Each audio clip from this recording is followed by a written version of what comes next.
Quillfish, you stay safe over there. Somebody got the business end of a knife. You say you just did your morning walk, and 10 minutes later, walking home, there was police and an ambulance at this particular unit. A man was wheeled out in a stretcher covered in blood and wounds. That's horrible. Did they have anybody arrested? Did you hear the chatter on the radio? House Music, thank you very much for being so generous, my friend. And Jerry Lynn, welcome in. We're back again talking about the Jack and Lilly Sullivan case, friends. I got a little bit of information come my way, and it's of an interesting side note. It's not going to make you feel very good. It has to do more with MBM's behavior than anything.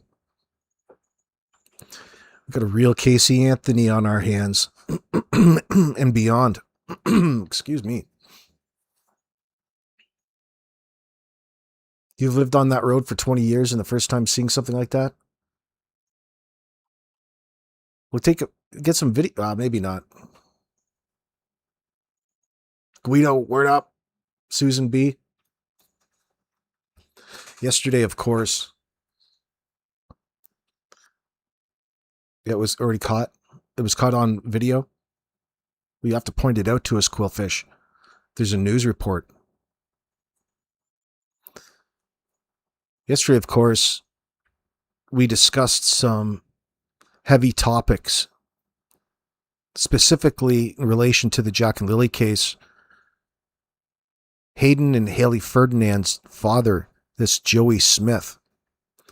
And of course, it's alleged by Hayden to Anita that Joey violated him. And I'm not sure how long it's carried on, but it's been kept in the family, secret. And it sounds like it's really bothering Hayden, according to Anita. But of course, this Joey Smith victimized MBM as well.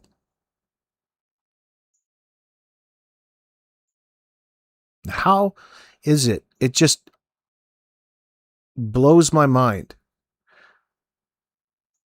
how Cindy could allow the individual to remain in their lives after finding that out, knowing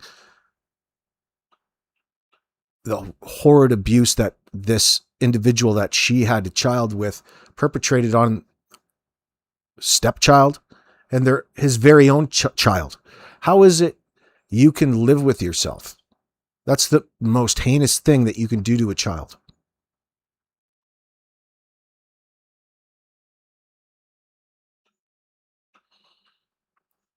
And it was then said that Wade, through messages and communications with her, well, we'll just say alleged, that Joey Smith, son Hayden, and Daniel all abused the kids. Now, how far specifically did that abuse go? Do we need to be specific in that sense, considering all that we've come to learn about it? They abused these children in all ways possible.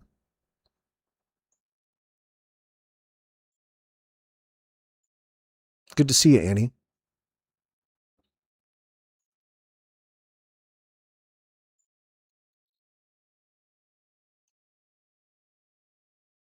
You took some photos? Okay, Quillfish, thank you. You're the legend, Nasty Nathaniel. Good to see you.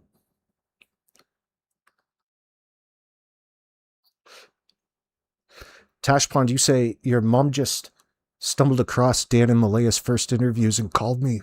Said, oh my God. Excuse me, this guy's absolutely lying. You said, yep. How have they not been arrested? This is so obvious. Well, there's the catch. In the law, you've got to have reasonable grounds. Just because, for example, you don't believe somebody, you still have to figure out what happened. When the suspects in this case with Jack and Lilly, approach law enforcement with a fabricated story, they still have to go through the motions. They still have to find out what happened to Jack and Lilly. They just can't say, for example, oh, we think you're lying, and lock you up based on that. The RCMP were called and they walked into a staged scene. What happened to Jack and Lilly had already happened, and a whole bunch of people that they incorporated into this went to work and getting rid of all evidence, anything to do with Jack and Lilly. As far as the cars, trade-in, auto wreckers, split up. Yeah, nasty. Last time I saw Dale Lakeman, he was selling, or he was doing what the hell was he doing?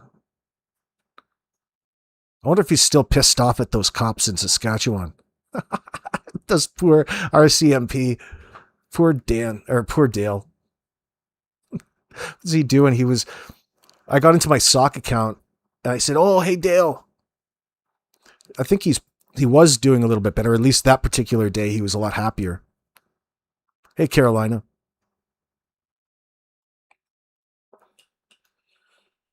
So we have a pattern forming in this case with questionable individuals and straight up sex offenders who have violated their own kids. Allegedly, we'll say, for the sake of the being polite. These aren't made up stories.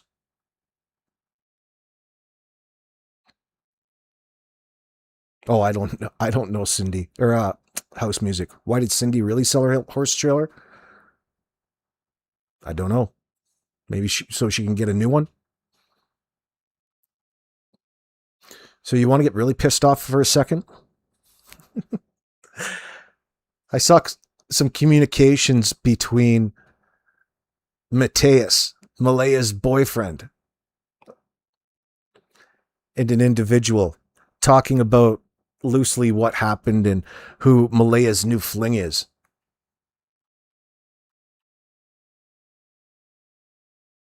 I think Cindy and Wade have horses, Carolina.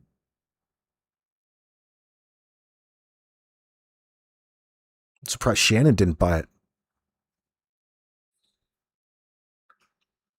Speaking of her, there's a rumor going around that Malaya's banging one of Shannon's kids. Anybody else hear that? Well, Matais didn't want to talk about that so much. He named another individual. You want me to read this? I'll go over it a little bit. His name's Jonathan Nukem. Newcombe. That's Malaya's. How does he put it? That's the new fuck toy of the month. Oh dear. She got a new fuck toy. She got a new nasty boy. She manipulated the hell out of poor Matais. I mean, what do you expect? You lay with dogs, you're going to get fleas, Matais. Why would you even get involved with this? Maybe you ran into her on like Facebook dating or something. What a fucking head case Malaya is. Why would you even want to bother with all of that? It's not all that pretty, but I mean, it depends on how many beers you've got in you. But I guess this Matais, Malaya told him that he wasn't allowed to drink if he was going to be with her. Oh, they were making all kinds of plans, just like her and Danny did, all kinds of plans. But the thing is you get a little sense of the type of individual that she is, and you can apply that into how exactly she got involved with Danny, perhaps. Jerry, thank you very much for the gift.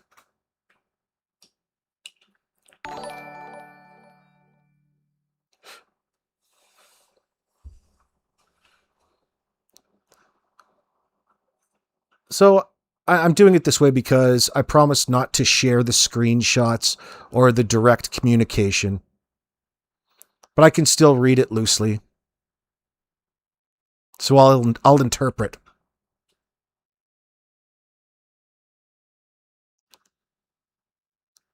So he starts off really, I'll read it. I already said this new fuck toy of the month, as he puts it. So that's who she slept with, I guess, on July 24th. And that's who she's having relations with now. According to Matais, she did all of this the night before her CBC interview that just went live. So the night before the interview, that just aired on CBC last week, she was out on some search. Oh, another search, were ya? Oh, wow. The only thing she was searching for was some dick. Absolutely. I'm not reading that. That's what she was doing. She was out on another search, another celebration. Everybody, I'm a superstar. I am a celebrity, Malaya Brooks Murray. I am a celebrity with trauma, and you will respect me. I'm owed answers and owe you nothing. Nothing.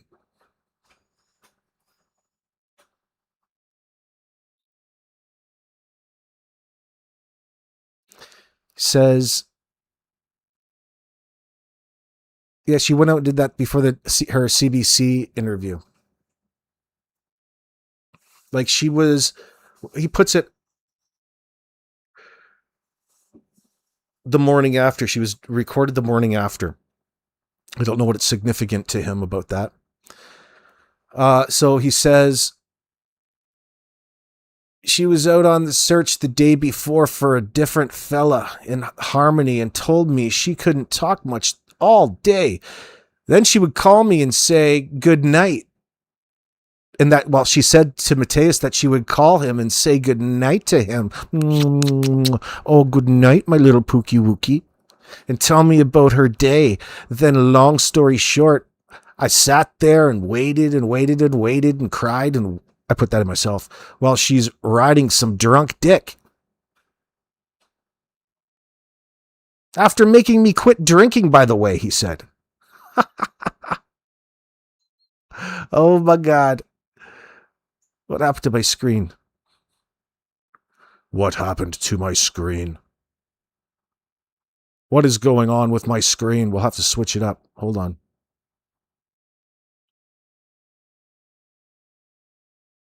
Happened to my image slideshow. Maybe it needed a rest. It needed a water break. Hey, AB, says Cindy, in the beginning, day one, I sensed that there was a Pandora's box. I worked in the oil patch. You see, these communities are an example of pipeline projects, thus creates money and rugs. Uh-huh. Right, Cindy? And the effects that come from that, obviously. Brad Miller, hello. Horses probably stayed in the horse trailer. Well, I think they have a barn. The trailer's for transport. What's up, Kimberly Alton? So he goes on to say, he's quoting something that Malaya said here. Malaya said to Matais, if you want to continue seeing me, you need to quit drinking right now. She's very demanding. And I never had a drink for about 2.5 months, he says. Till she went and slept with this guy. Then I ruined my sobriety streak, he says, and got wasted. But I would have done anything for her, and she took advantage of my kindness and body, basically. Well, get over it, son. And after he even passed the raft of Cheryl. What a foolish thing. He says she literally jumped on the first dick to swing her way when I was there.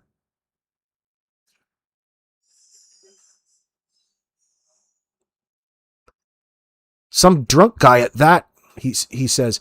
You know, she talked to me about plans. Like Malaya talked to this poor Matais. She talked to Matais about plans like putting up a house on her mom's property together. Is there any kid talk? You guys going to have kids? I don't think so. Maybe she's done. You're going to do all of this stuff now that you're free of your burden. She talked to Matais about plans like putting up a house on her mom's property together and even building a greenhouse. Could you imagine? You built an expensive greenhouse only to kill all the plants. And building a greenhouse and so many trips she said she wanted to go on and things to do with me. All the things that you guys were going to do together. And nonstop talking about a future. I have been craving it so bad, and I finally felt like I found the woman to just settle down with. First of all, what sort of shit are you smoking, Matais? You got to keep your head away from the grill. What the fuck is wrong with you, bro?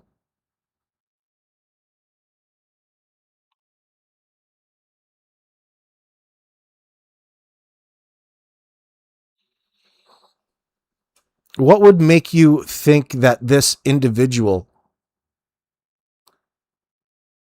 would be even remotely ready to start making plans for a life with a new man, considering her most recent history?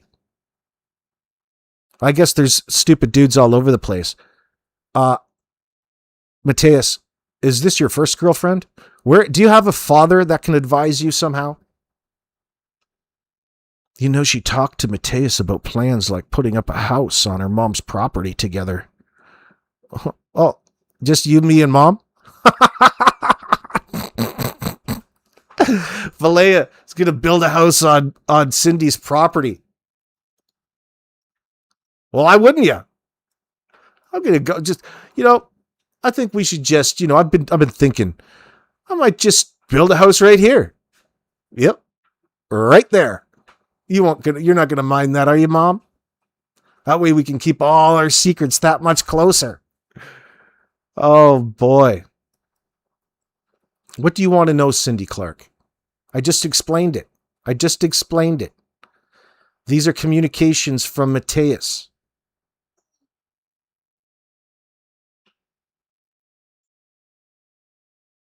The world doesn't stop there, Cindy, just because you're on holidays. You need to catch up. If your kids were missing, and it's just a matter of rewinding. If your kids were missing on that property, I'd build there also. Well, I don't think they're on that property necessarily, but maybe I should hold my tongue. Tash Pond, she probably left him when she found out he couldn't afford to bankroll her dreams. Well, it doesn't sound like she can afford, and she's going to be... How's she going to bankroll her dreams? How are you going to bankroll your dreams, girlfriend? What, with the government's money? I don't think so. I don't think so.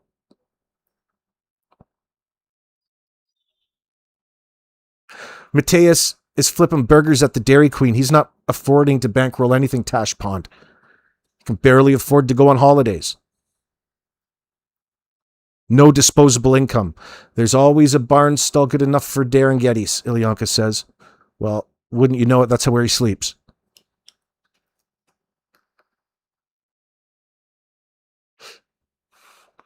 Well, she won't be a drug counselor, Jerry, because there's a little problem involved. Maybe she could be a heavily medicated drug counselor. That's just an embedded admission. You're not a drug counselor unless you've had problems with substances. You're still on substances, girl. You still got problems. How the fuck are you going to counsel other people out when we see exactly how you deal with your issues? You straight up lie like a sex offender. What's going on, Jennar? She needs a better sugar daddy. There ain't no better coming along for Malaya. Ain't nobody with money would want that. Nobody with money, Malaya, would want a person like you, an individual. You're nothing but a fucking headache. You don't do anything. You've killed your kids, okay? That's a really big boner killer. The fuck? This is how you keep your mind occupied by riding dick nonstop? God, you're just spreading viruses, honey. Chapped lips, nasty. Just because you're drunk doesn't make yourself look any better.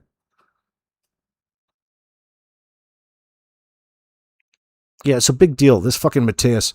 I've got no sympathy for this fucking guy. First of all, why are you with Malaya in the first place? You shouldn't be with her. And all of a sudden you want. He didn't reach out. Somebody reached out to him and talked to him. But you can only hold it against him so much. Like, come on, man. A few minutes ago, you're telling this gal that you guys had a future. What the fuck is wrong with you? You guys are living on another planet.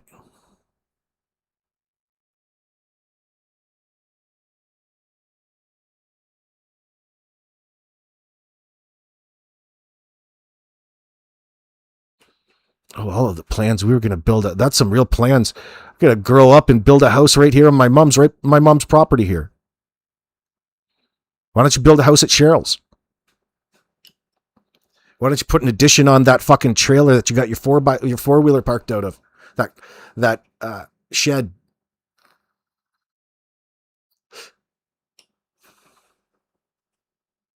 Kimberly, Jesus, it sure must be nice to keep getting boyfriends and hitting the beach and clubs. What the fuck, Malaya? You're so guilty, IMO. Well, you don't have to use that in your opinion, Kimberly. Yep. There's a real problem at hand. Amelia, MBM is a low-value woman, no self-respect. That's for sure.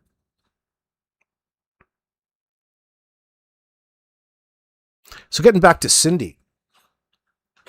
Man, I've lost a lot of respect for her.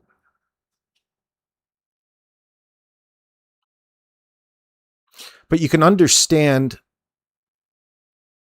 more clearly, I guess a good term would be, I can understand more clearly why she's wired for silence.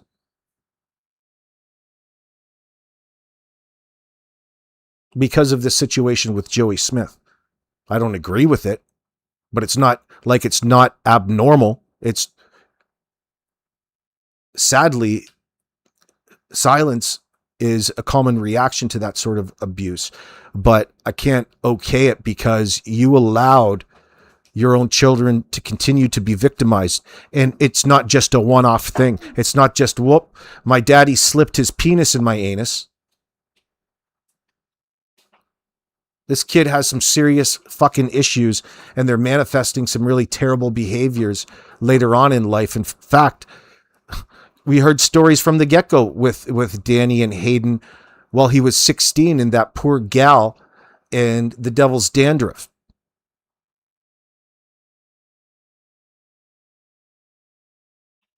Well, it's time the silence fucking stops. We weren't going to be able to rely on all of those individuals to come out with the reality. So we can hold on for a second.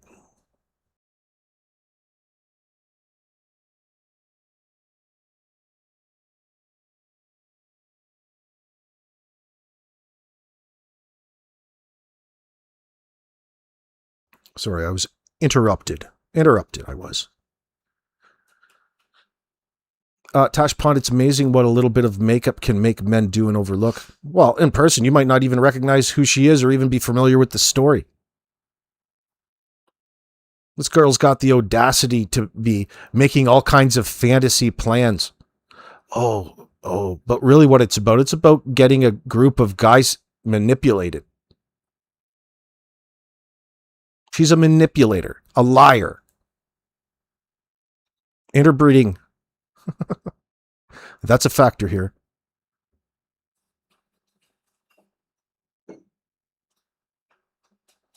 Who's an interesting trio? What do you mean house music? Cindy, Wade, and Tint. What does Tint have to do with anything?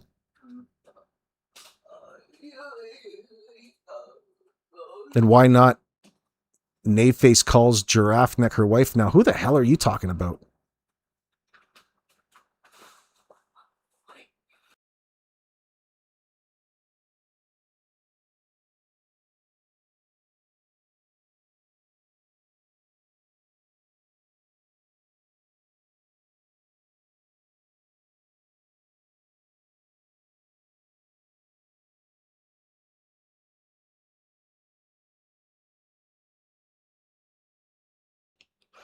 Man, I'm popular tonight.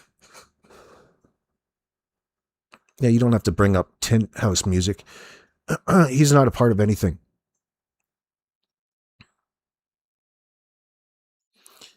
And why not Nayface calls Giraffe Neck her wife now? Oh, you mean like a sister wife? They're fucking losers, dude. Broadcast it wide. Holy fuck, secondhand embarrassment from afar. Stay the fuck away from me. By the way, I think I already mentioned that Shannon was trying to pawn off her son on this Matais or on Malaya as well. Oh, come sleep with my son. I want to be closer to you. You're starting to question that whole interaction now? Well, why would you? No, I think you're... No. I think that interaction was just perfect. You can question tints and tensions afterwards, house music.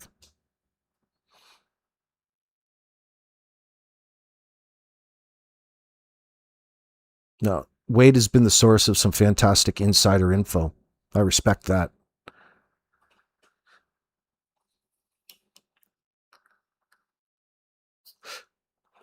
I think we can be even more, Cindy Clark, I think we can be even more specific in this.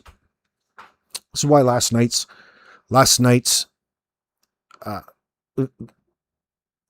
live stream was so telling in that sense. Talking about the lies, sex lies and SX offenders. Understanding how easy it is and the manipulation by way of individuals that bring harm towards kids utilize the manipulation levels. That is overt throughout every single person involved in this case. Exact same thing.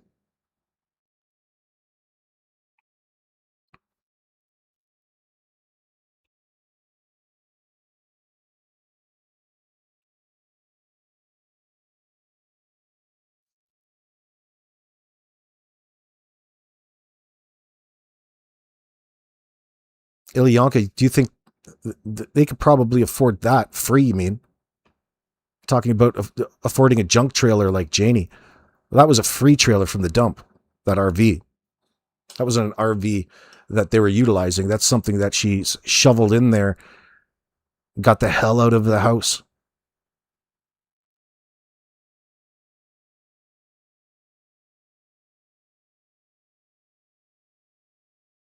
This culture goes at least as far back as the prohibition in the USA and the moonshine. What are you talking about? Ilyanka, incest. Is that what you're talking about? What culture?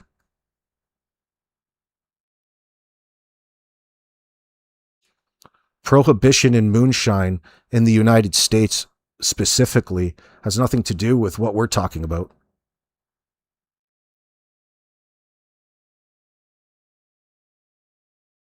You've searched out criminal SA offenders. Truro, sorry about the spelling, dude. The amount of... I don't know where you're getting all of that list of information from because they don't list it publicly.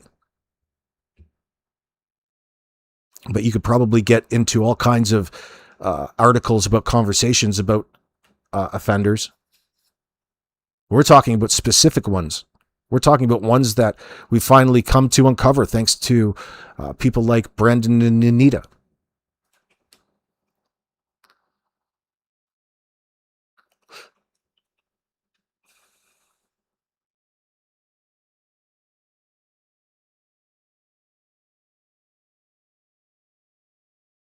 Yeah, I know what prohibition was, Ilyanka, in the 1920s.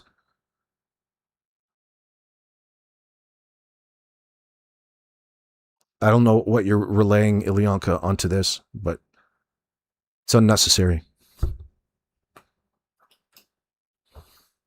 It's common for people not to want the world to know their personal business, especially when it comes to SA, CSA, things like that. That's a factor in this situation, but it doesn't have anything to do with illegal substances. These are just all of the ways that people deal with their trauma, deal with their pain. And it's no different in this case with Malaya's side. But what it really is ground shaking, because we have allegedly Wade associating this offender, and he's not going to be on any list. Okay. He hasn't even been brought to charges or been talked to. It's all been kept quiet. That's the problem. That's a real problem. And it was okayed. A-okayed.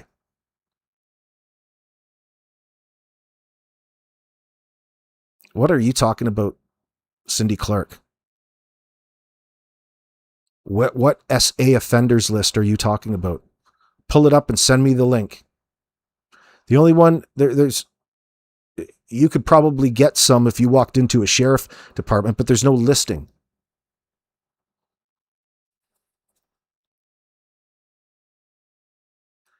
Oh, okay, Cindy. Here in Edmonton, we can log onto a site and review where and when the release date. Those aren't the ones that you can see on the RCMP database are habitual reoffenders, not the totality of them. They keep their identities private, which is a real problem, in my opinion, in this circumstance. This is an exception. I don't agree with the law whatsoever. Not whatsoever.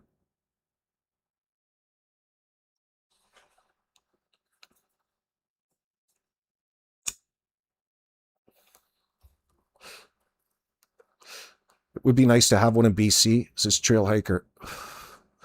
I asked the Attorney General years back to make one, and they said no plans to do it at the present. Yeah. They don't want to create themselves more work.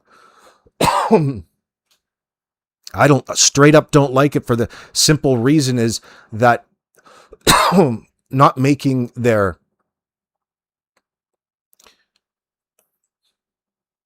in sex offenses, not making their information public, more public and accessible to the public, not just to police officers after a crime has occurred.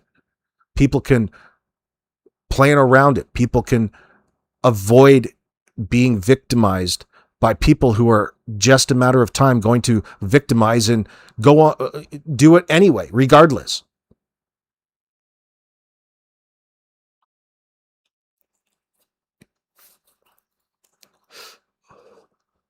The U.S. has it right in this circumstance. Legally speaking. Well, legislation speaking. Excuse me. Like it's contrary.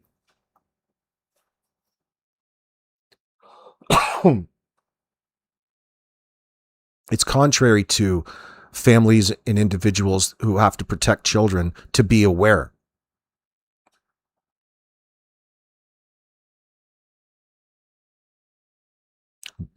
But without going into it more deep, I think I went into it a few months ago, just highlighting the differences.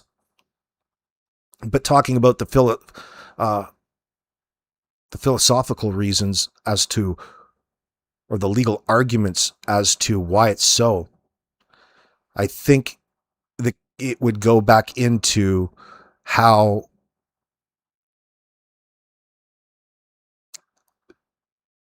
the serving your time and imprisonment and the efforts that the government already pays for, they put so much, they blow that up so much as though that should alleviate the issues. And they send them out and they think that making them public would work contrary against all of the work that they've already put into these individuals who just deserve to be deleted from the planet. That's just my opinion.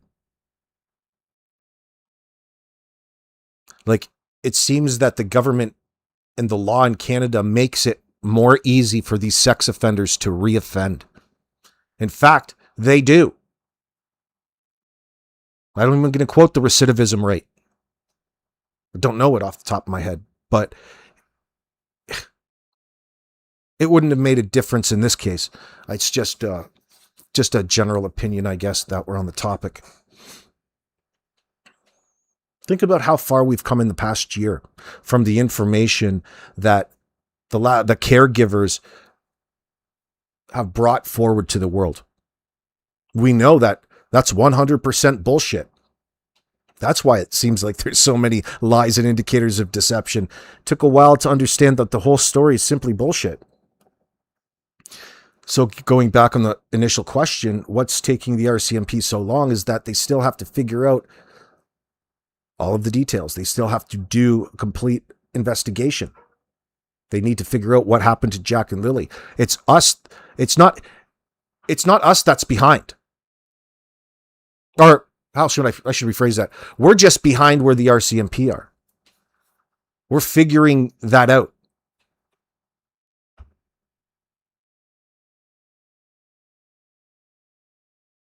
Trail hiker, what I've seen so far is shame pages or awareness pages on Facebook. They will also list their criminal record. One of the guys running a page said he has been threatened by a lot of suspects. Oh, yeah. I mean, I think that there's probably some vigilante news outlets out there that make the information readily available as best that they can. And sadly, you accumulate information over individuals who have reoffended. Just by way before it gets buried in the news and the algorithm. It's not like a centralized location where you can double check publicly. It exists. They exist. Just you can't access it publicly. That's a simple thing. Anyway.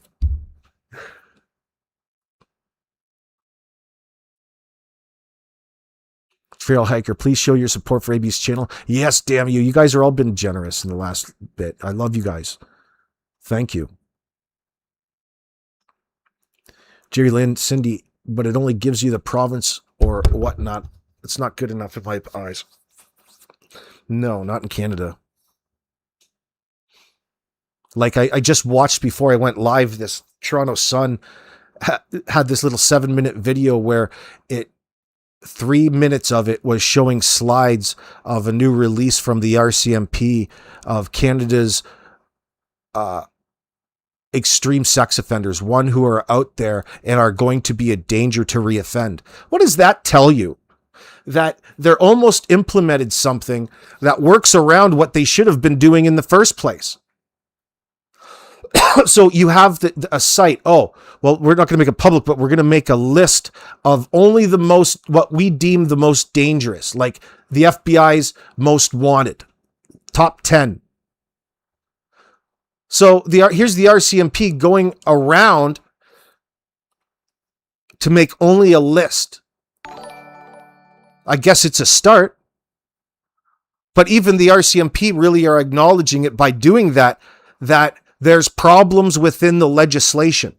Or else, why would you do it and name it in such a way? They should be a fucking list. It should be public. And it's not going to perfect the recidivism rate by any means, but it's going to change things and it's going to make our communities safer.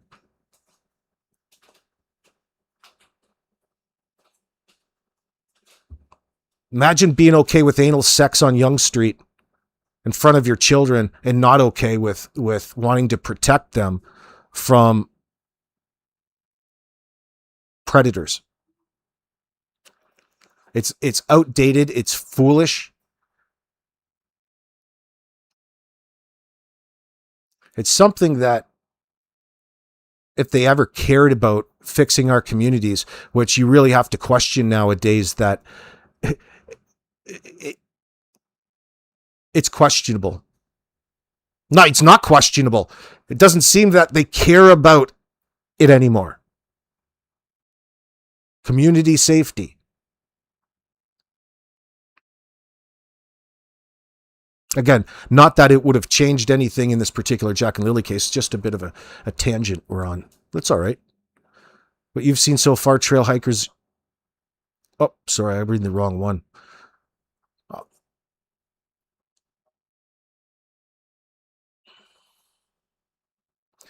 Cindy, this is why finding these two babies opened up Pandora's box. Yeah, well, sadly, we don't have any choice but to be patient. In the meantime, you get to see outtakes. Bloopers is what your interviews are, Dan and Malaya.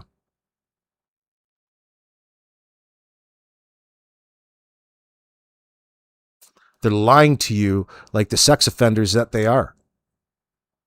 I would even incorporate Malaya into that. You're the one in control of your children. You stopped caring about your children long ago. Even Janie and Daniel mentioned that at every angle, at such bizarre times in the early going of all of this. That's not, well, I guess you could consider it deflection, but there's much more to those statements.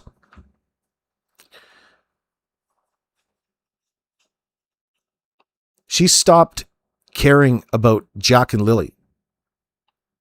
Why? When?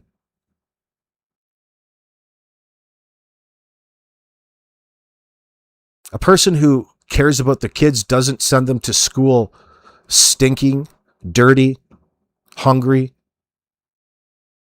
crying that they don't want to come back home, bruised and battered.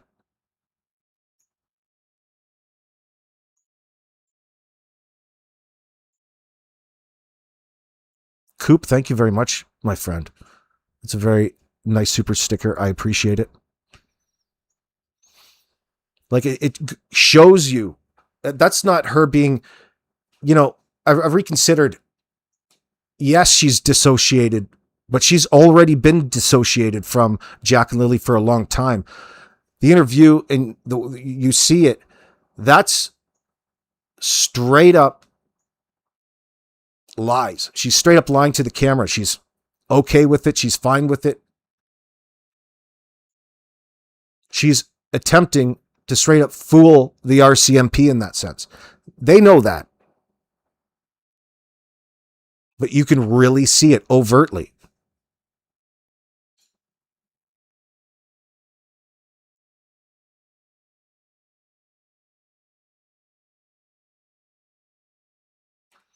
Right, Radmelia, the worst liars, those offenders living double lives. Everybody in this circle lives double lives.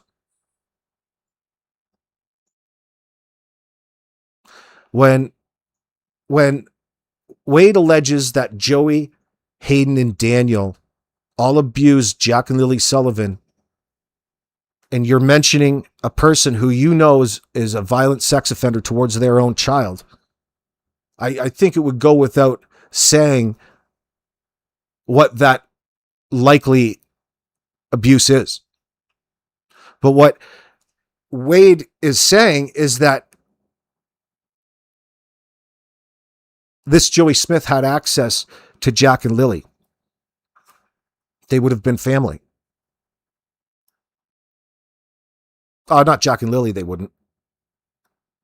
They would have been family, but Joey's already violated MBM, violated Jack and Lily's mother. He already knows the issue. She's probably triggered to some degree by the situation. Is there trauma response silence and curling up and hiding under a blanket? Well, no, actually, Malaya's is to become even more promiscuous, it sounds like.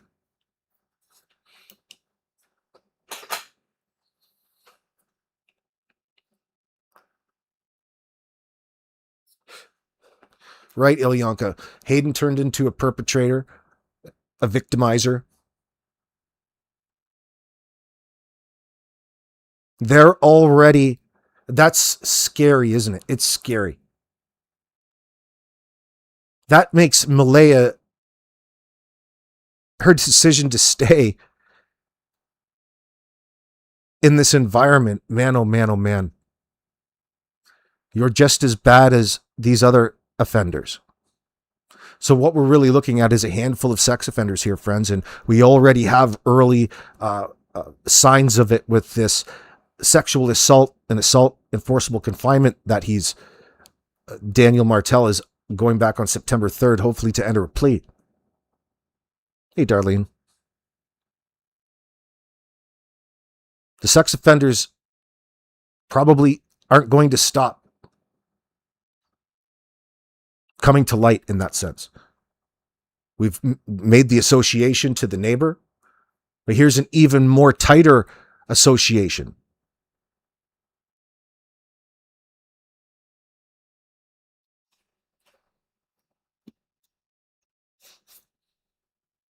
Even more tangible, we'll say. You bet it started at Grandma's house. I'm just mind boggled. Now you can understand a little bit more clearly about why Cindy's behavior is the way it is.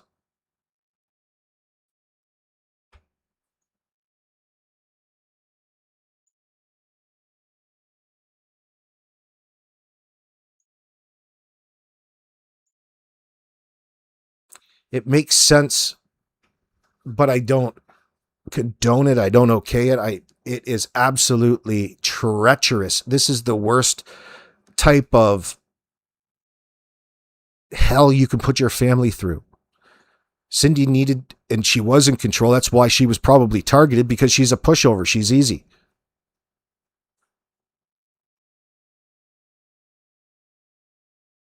So it's Joey Smith and his victimization of Hayden turned this Hayden into a habitual line crosser in a sexual manner.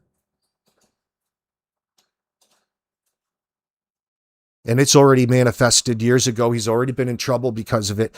And it had everything to do with this association to Danny. And substances are it's all about sex and drugs and this secret life in the background. That's a thing to them. And Hayden, we have all of the evidence in the world to suggest that he's a part of that as well. So I wonder why they were getting together with Hayden's dad, Joey the sex offender. And how is it this asshole still stops by and picks Hayden up for visits? Or he's still in the picture? How is he even in that child's life? When would that have happened? 10, 12 years ago?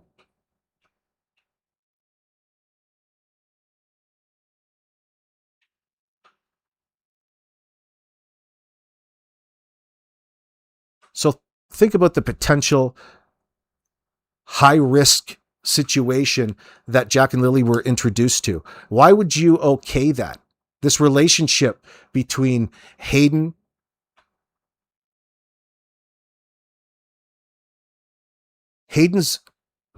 I wish we knew more about him. Doesn't that tell you Hayden was involved? He was out there with Emily Ogley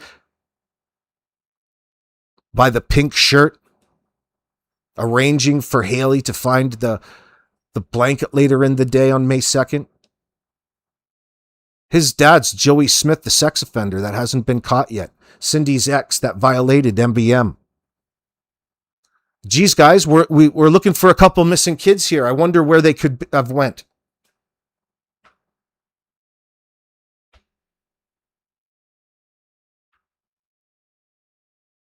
This entire group of friends are sex offenders. They walk like a duck, quack like a duck.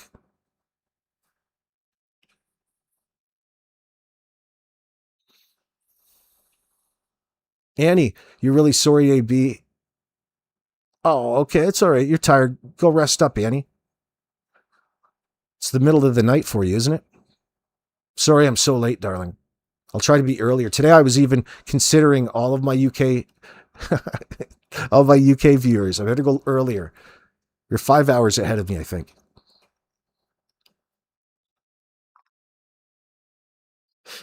This is huge.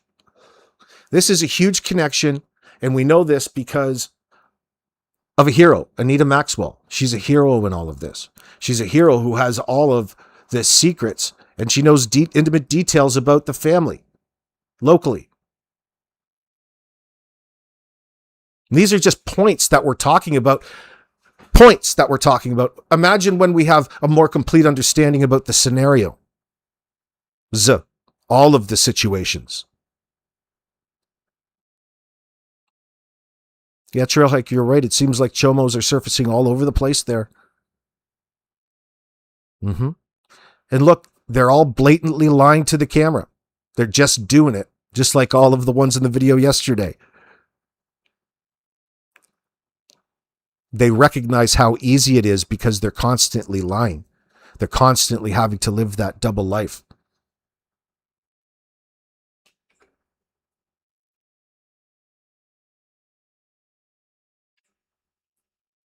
US EH 51, it's purely choice to be shitheads.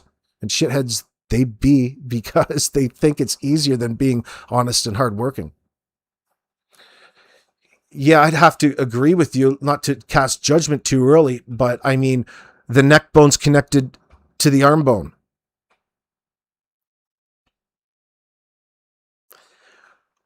When you're in a position like Hayden and something like that, for example, the person that you look up to the most in your life as a child is your mother, your father. Think about what was done to him, and then the other parent really validates the behavior and really encourages it. Return visits. Just so that her life from the outside can appear as normal or she's not inconvenienced. She's got serious issues, Cindy Murray does. Serious fucking issues.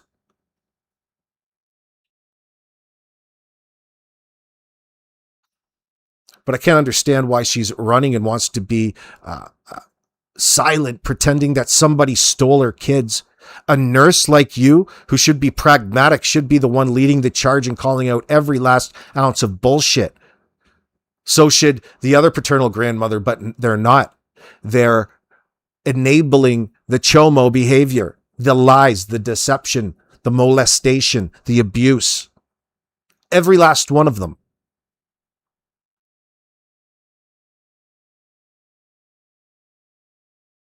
For them, it's so much more complicated because they've spent their entire lives like this. And every one of the types of individuals in a normal individual's life that could influence you are all fucked. They're all telling you to do things a certain way. It's easy for them to be influenced. They already know one another. They've already integrated in their second lives.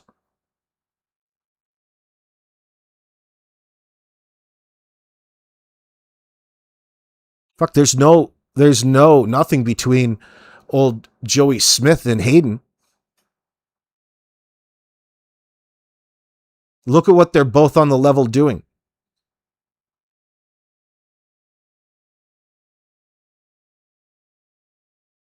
And this is why they rely so heavily on those substances. They need to escape that hell.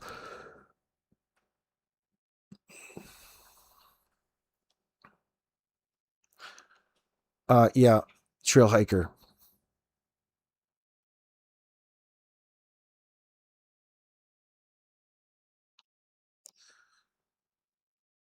You think the abuser's likely drinking with the sun right now? Just a clapping seal? Probably. Bonding, all bonding over the need to get away with such a heinous crime. The more we get to learn about this case day by day, the more it would indicate that sexual crime occurred times 2. Why? Because it has been occurring. There's already a culture of silence around it.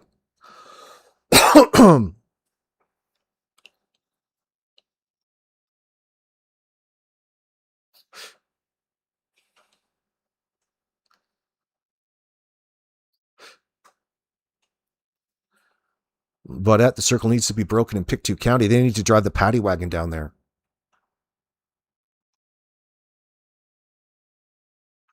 So in Nova Scotia, could an individual proceed with charges through the police? Like there's no time frame. Is there in Nova Scotia? I don't know. It's probably something I could look into myself tomorrow. Do a little bit of my own research, like Janie says. A little bit more of my own research so I can better understand the story in its totality, Malaya. We understand exactly what's going on here.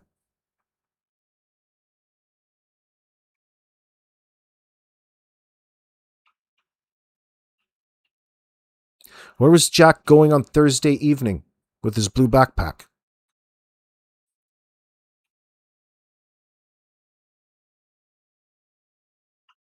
No statute of limitations on SA in Nova Scotia.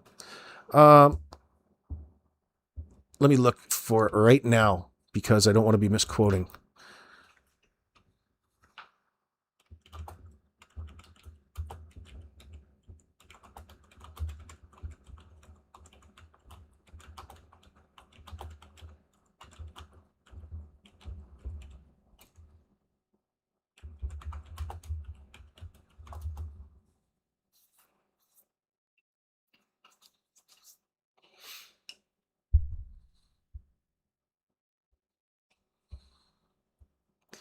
One moment, please.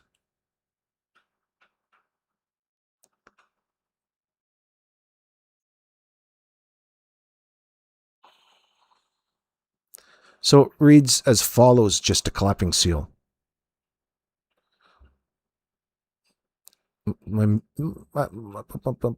It says, yes, but it depends on whether you mean a civil lawsuit or a criminal prosecution. Civil claims, as in suing for damages. In Nova Scotia, there is no statute of limitations for civil claims based on a sexual misconduct, including child SA. Under Section 11 of the Limitation of Actions Act, the usual 2-year to 15-year limits do apply to a claim for trespass to the person, assault, or battery if it's based on misconduct of a S nature. The exemption is retroactive, so older historical claims can still be brought. The same exemption can also cover certain claims arising from an intimate or dependent relationship. Criminal charges, limitation periods for criminal offenses are federal, criminal code, not provincial. Serious S offenses against children are generally indictable and have no limitation period. Police and the Crown can still lay charges years later if there is evidence. Just general information there.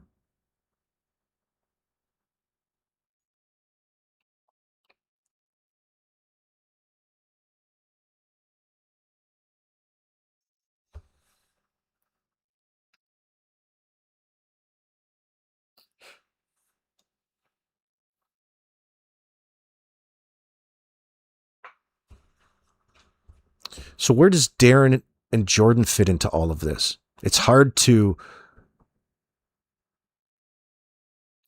get away from understanding that they have much more of an intimate relation to this Jack and Lilly disappearance than just being fantastic, upstanding citizens in the community like every other Choma wants to look like. You're not supposed to tell us, Brian. I don't drink either, brother. Keep on being strong. Who needs it? Poor Matais needed it after he found out old Malaya cheated on him. Fuck, son. She had you going, oh, Yeah, I'm going to promise you the world. We're going to build a house on my mom's property. Does that mean Cindy or Patty?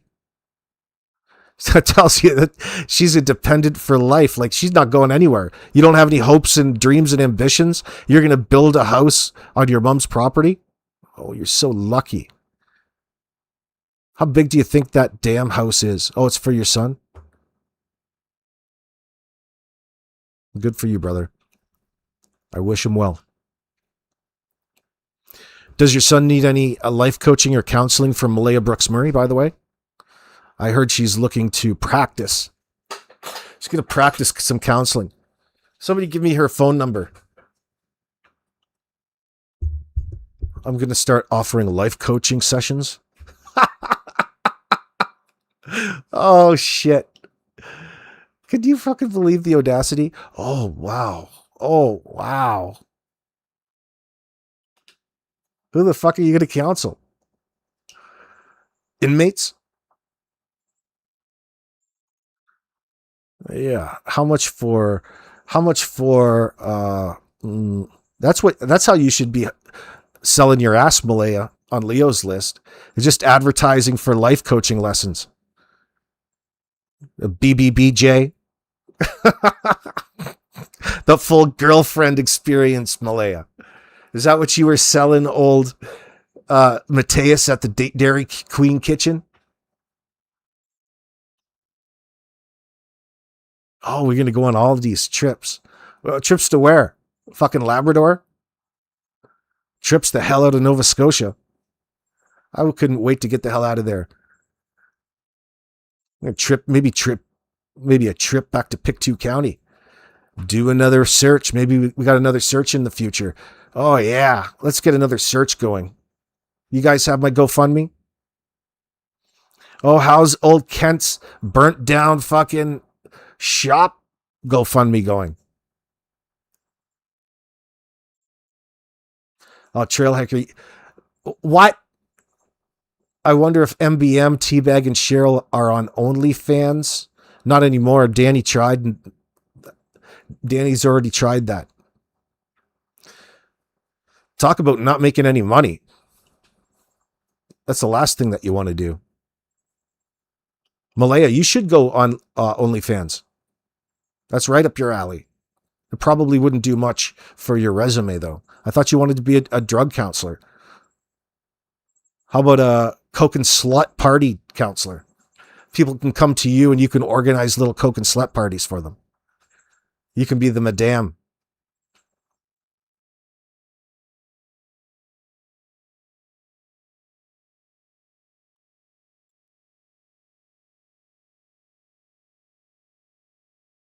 Fuck.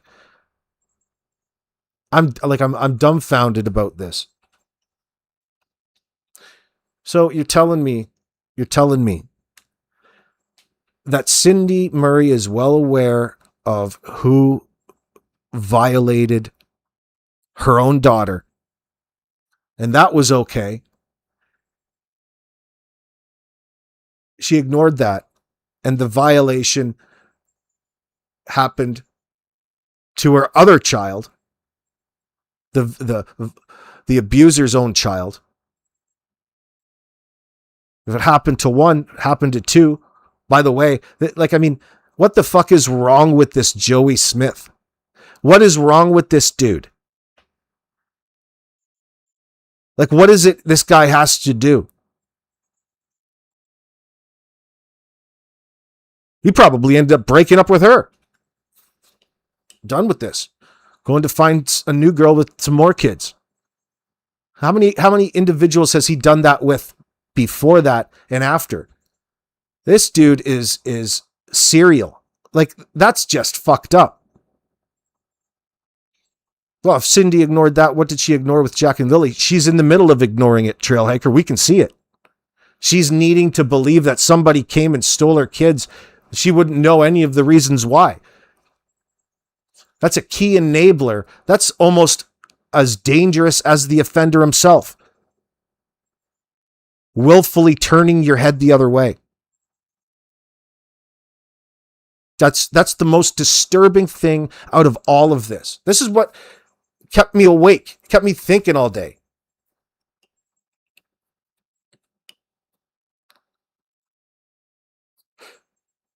That's horrifying. Horrifying to know that you have kids and you were really, it's a generational thing to put your children in harm's way in that sense, because it's part of your social makeup.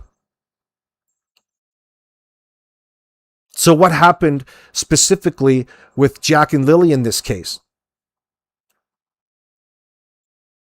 Okay, we've got them to potentially, we see a pattern of them being put in and given to child predators.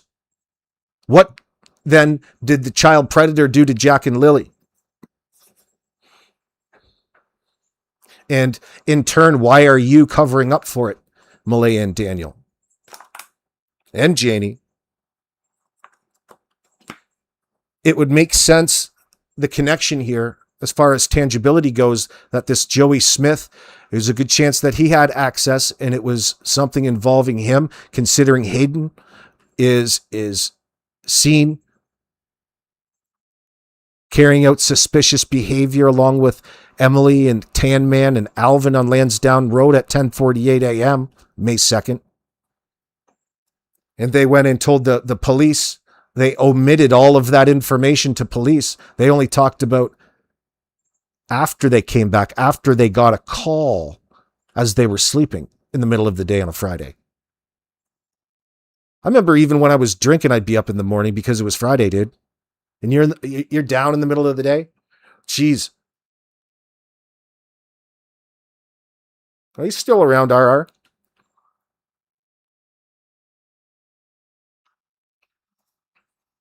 That's for investigators to find out.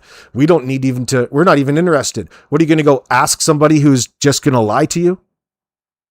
The police need to sort that out. We need more information in that sense.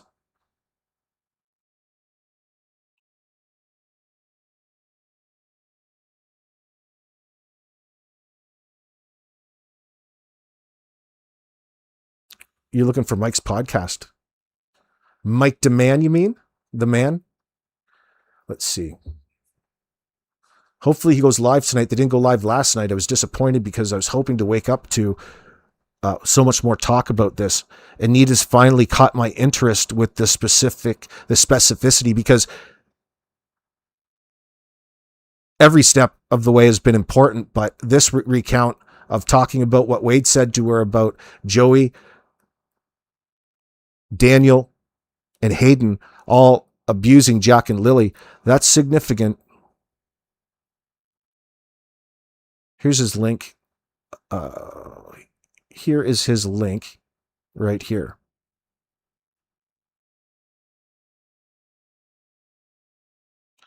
Who is looking for that, Kim?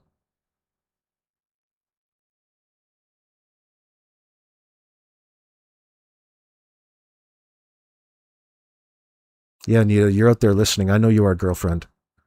You get up there and you tell us everything tonight. Whatever that means. Focus on this topic.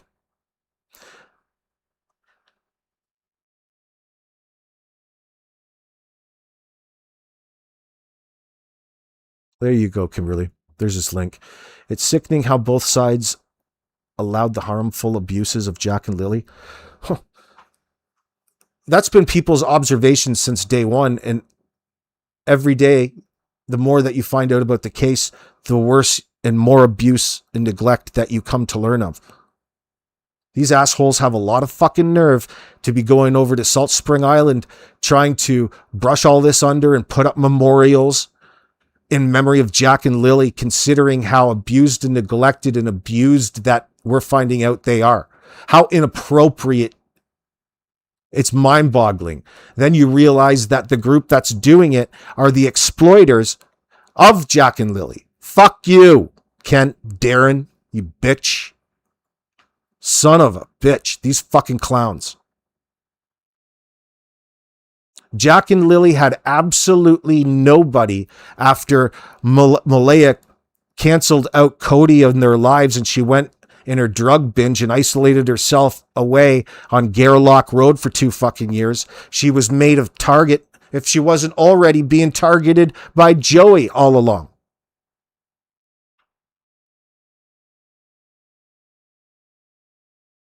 Like, she has a history of abuse before Daniel as well. How far back did it start?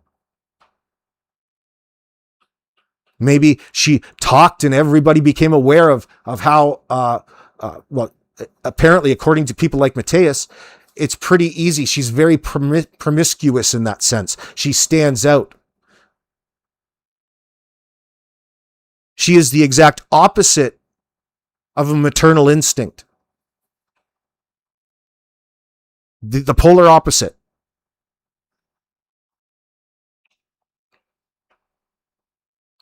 I don't think so. I don't know, Donna. There's no mention of it, but because we're talking about it in that sense, the RCMP have the information. We're not going to get any updates on progress of the case. You're just going to get your standardized answer from the RCMP. But there will be a day coming very soon where their investigation is going to be able to lead them to making some conclusions in order to do something. That will be happening. The best we can do is catch up with the information that's been submitted to them and delve through and dice it up and discuss it. No different than what they do in the interview room in their own minds. We're sorting out the exact same information, and it's all come from the perspective of the investigation from the public, the outside. Well, guess who you're listening to? Joe fucking Public right here, baby. Kiss my ass. Hey, Annette. Oh, shit. He got me off guard the other day asking me about if I was a Leafs fan. That's not something that I go and admit to, okay? I've got so much trauma associated with the Toronto Maple Leafs throughout my life. I refuse to even watch a game anymore. He asked me if I'm a Leafs fan. I won't even fucking watch hockey anymore because of the Leafs. They pissed me off and disappointed me ever since 1977. And you were a disappointment for 10 years after 67. They're going to have to do something to win me back. I'm sick of it. That reminds me, I haven't even checked the ball game score yet. Hopefully the Raptors do something this year. Holy shit. Anyway, don't ever ask me that again, please. It triggered me.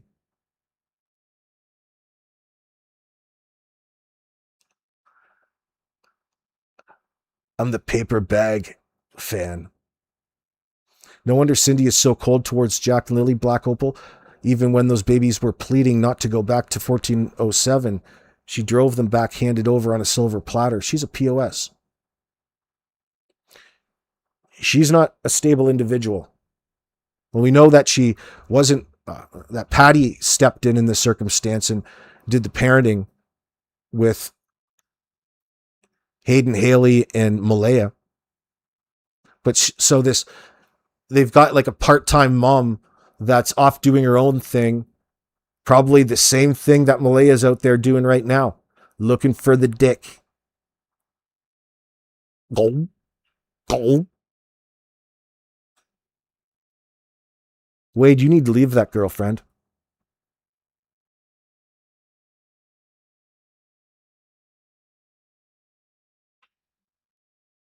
It will be solved, Donna.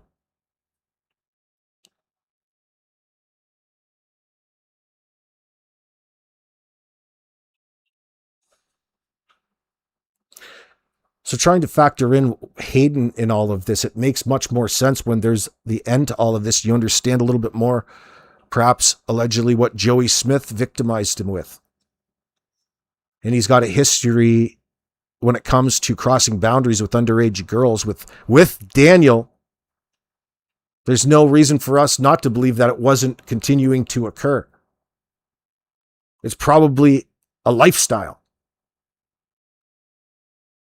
Christ, they probably get it on with one another in that sense. They're all substance abusers. They're all abusing the mathematics, of course. They're full LGBTQ when they're high.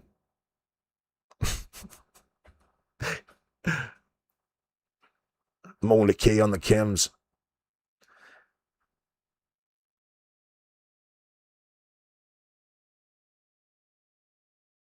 Annette, was that you? Who you were up there yelling at Kent over there on Brooks' channel?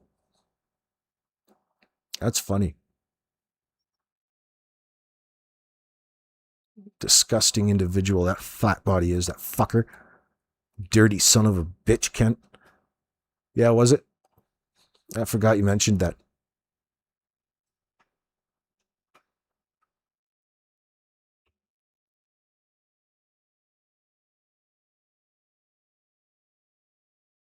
Yeah, I don't know what you're talking about, Mayflower.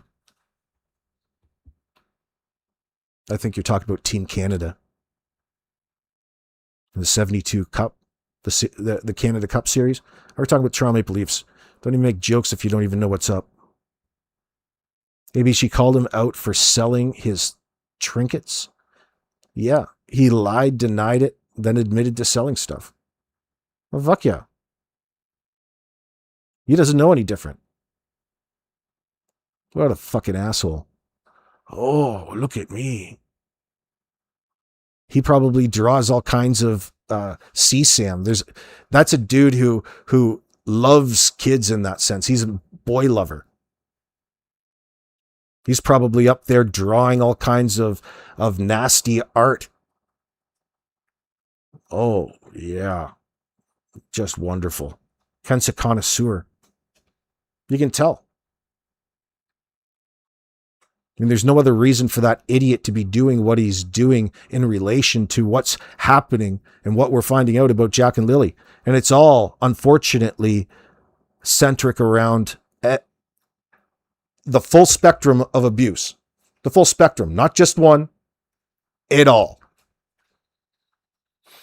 Think about how easy it was for these predators as a whole to do what they wanted with Jack and Lily's mom, grandmom, everybody involved in Jack and Lily's life, they have influence over.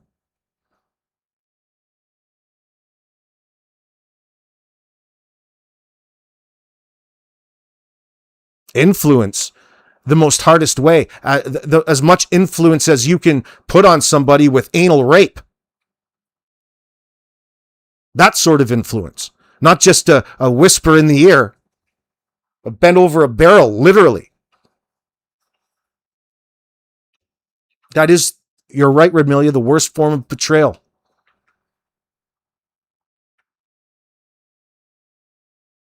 They were all trapped. They all felt trapped.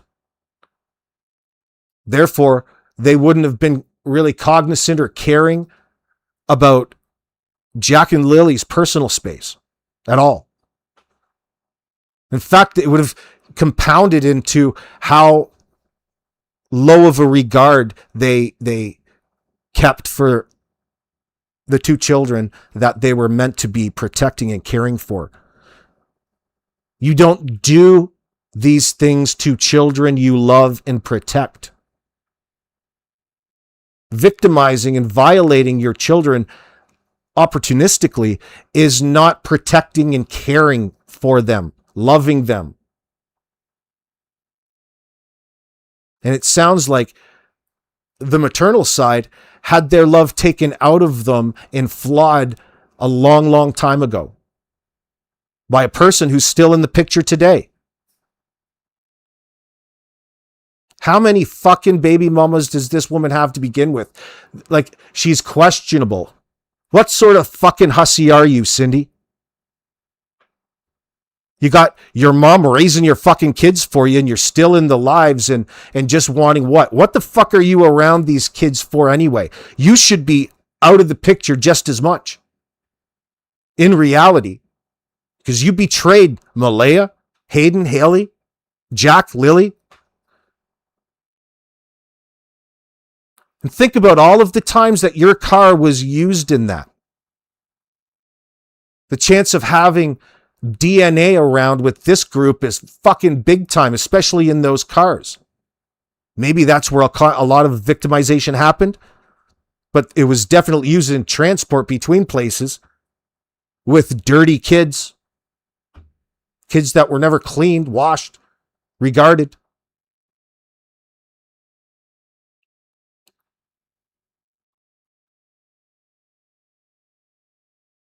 Our safety gal, those that knew are just as guilty. This is fucking heinous.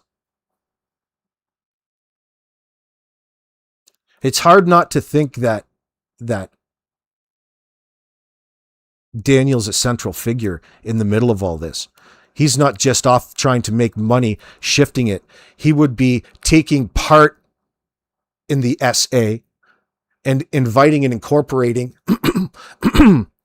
and then charging money to people that he came across in his social life, in that sense, his dark social life and his private life.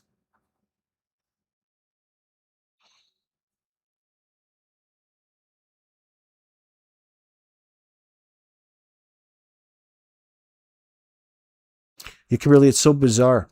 Think about her and how she's expressed herself on the CBC.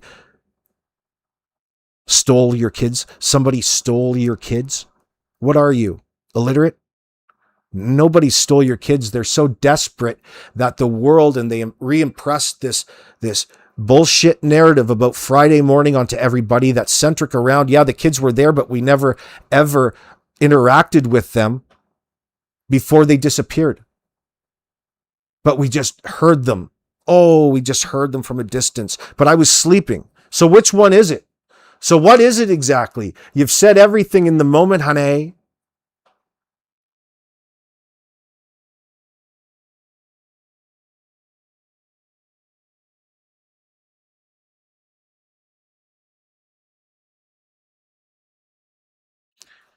Tashpond, you're saying friggin' lobster, sea monster, sea sam, hentai.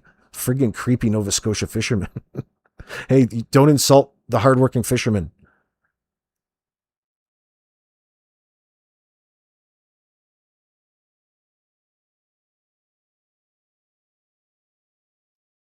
Just think about how nasty that horse tooth teabagger is in the middle of all of this. She just loves to enable chomos. You're the worst fucking kind, ho. The whole world can see what you're doing. Hope it's worth it for your chomo friends. Maybe you'll get up a level. Maybe you'll be Corporal Chomo.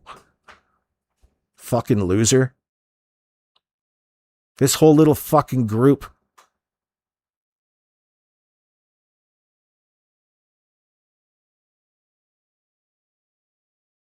Oh yeah, and that eventually it'll happen.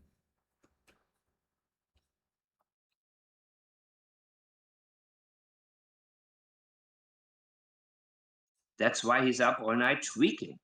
You know what I mean? Because he doesn't want to be alone with himself, if you will. They don't want to look in the mirror. They don't want to see what they are becoming and what they have become. And, so suddenly they're tweaking, they're drunk, they're the tough guys suddenly, but they're masking what they have really been through. Mike, And the I had to take a breath when you said that because um, I'm going to be raw here. I left a little boy who was sweet and he was happy and it was almost like a blow. Sorry, I'm going to take a drink. To me when he said to me in that call the day that was his birthday and he was drinking. And remember I said he grabbed the phone? Yeah. Uh I knew something was wrong when I saw him on drugs and he looked thin and he wasn't the same little boy. And he was 18 now turned 19. And when I was at Cindy's, I was not in shock, but I was looking at somebody that was like, what happened? And when I got that call in December from Cindy in the evening at 10:30 and he took the phone, and when he said to me, Anita, when you left, my father started he didn't say it like that. I'm just going to say it. He Yeah. said, "I'm messed up." I said, what do you mean? And he kept wanting to talk to Jamie. And I said, no, he's watching hockey. And I said, what do you want to talk to Jamie for? And he was drinking, I could tell, and celebrating his birthday. He said, I'm messed up like Jamie. I said, what do you mean, like Jamie? He said, Anita, when you left, my father started fucking me up the ass and doing crazy things. I said, oh my God, Hayden, are you serious? He said, yes. I don't think people have to understand that I'm listening to somebody disclose something to me. And I'm like, I didn't say anything at first. I was like, oh my. Really, what they're doing is trafficking it amongst themselves. They're exchanging Jack and Lilly with each other in this inner circle. My God. Then I put the phone on hold. I remember putting the phone down. He was still talking. I go in the living room and Jamie's like, what's wrong with you? I go, Hayden just told me that Joey did the same thing to him that he did to Malaya. And Jamie goes, yeah. Think about how she expressed it to the CBC the other day. I should almost pull that up. Hold on.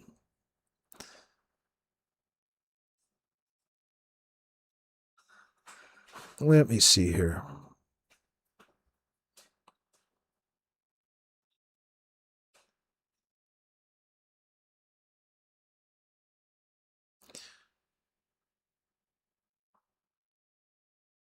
That's Cindy's fault. And I'm like, oh my I God. agree. Then I I spoke completely, back on the phone. And yeah, you're right, Mike. When yeah. when I remember I had known Malaya, excuse me, but how can I say this? Think about how much normalizing and minimization at this point in time in August 2026 when this was released. She just did the interview the day after she cheated on Matais, which was last month. So this Malaya is sitting in front of the screen, essentially insinuating that she can only assume that somebody took both her kids right from underneath her nose. Okay? And that she can only hope, all a mother can hope is that the people that took them are caring for them and looking after them. Think about, that's so much far beyond. You're putting a positive spin on the worst fucking thing that could happen to a person and their children, family.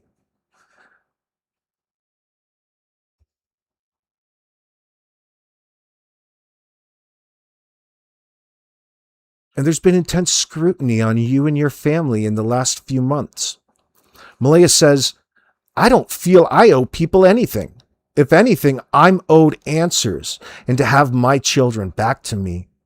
And I believe the police know what they're doing and that they're doing everything to find Jack and Lilly and bring them back home to me. You won't be getting any kids back, you chomo enabler. The interview says, so why now? Why speak now?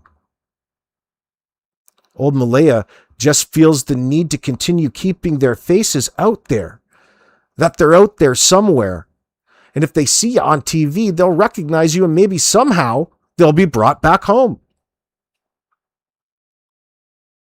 Interviewer asks, when you think of them today, where do you envision they are, or do you?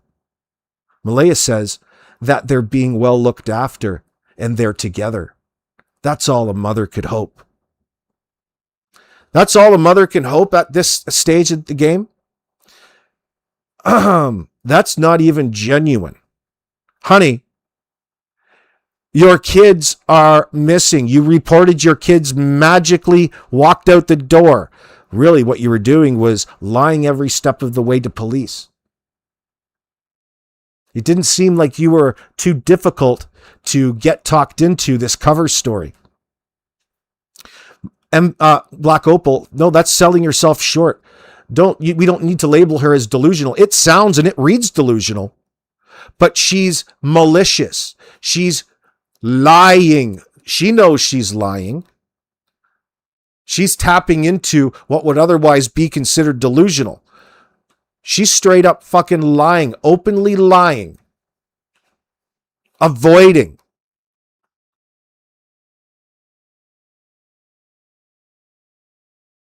Oh, and don't forget, people, Malaya in her spare time does arts and crafts. Isn't that special? Well, that'll be just fucking perfect for prison, bitch. Because there's lots of arts and crafts to be done while you're incarcerated.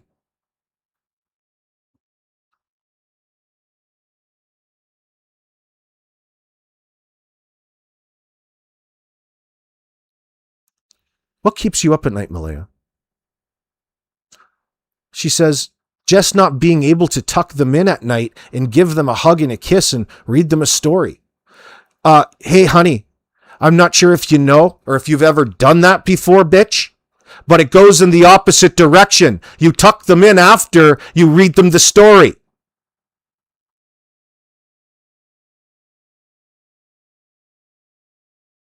Stupid son of a bitch. This is the fucking shit that I've got to read. Honey, you have absolutely no grasp of dealing with children.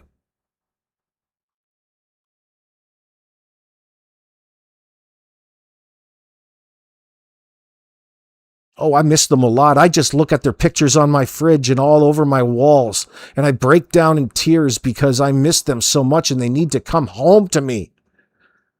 There you go again. Rhetoric, relying on rhetoric. What is this, a war that they're off fighting? Are they in the mountains of Afghanistan? I don't think so. See, you're putting this nicety off because you already know what happened to Jack and Lilly, Malaya. You already know that they were victimized just like you all were victimized. And you're carrying out these lies and bullshit and this silence as though it's only your business. You're so self-centered. You have no care, nor did you, in the months, years leading up to this awful event. It was bound to happen because it was a continuous escalation, higher and higher of risk factors, and you allowed it. The sex offenders in your life have all been normalized. Now you're doing the normalizing on their behalf. You're doing the opposite of speaking out, demanding answers. Why don't you talk about what really happened? You can't now.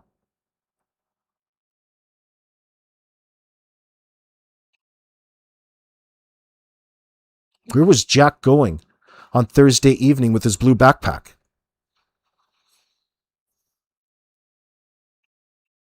Why did Harvey say that there's a rift in the family and that you wouldn't let the brothers see the kids? The brothers see the kids, they would see how just beat up they were. They already know that they're being starved over there. Not seeing the kids would indicate that they're one less person to talk to and give away what's going on from possibly your side of the family, Malaya, and your stepdaddy, Joey Smith, Hayden's dad. Hayden, who's been ruined, who's been destroyed. The seeds of destruction have been planted with this bunch long ago. One of their names is Joey Smith.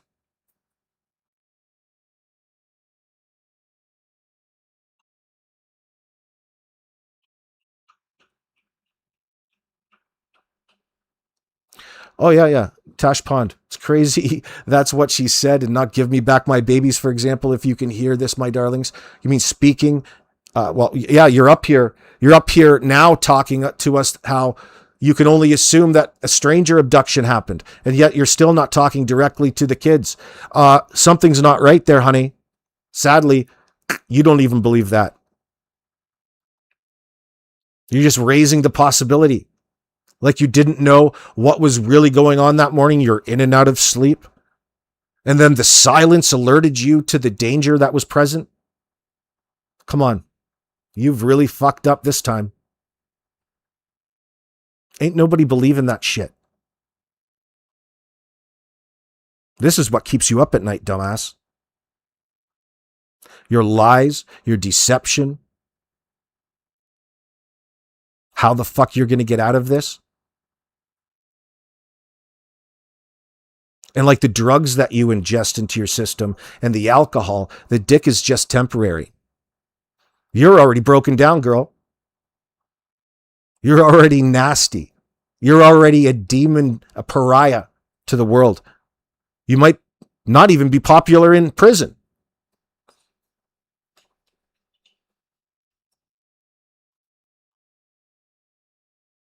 Black Opal says, I don't know how she ever thought she could do all of this and it be okay. Well, when it comes down to it, strip it all away.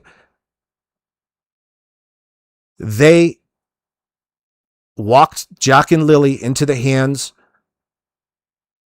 of a child predator in exchange for money. They sold Jack and Lilly out a long time ago, just like you can hear in their words.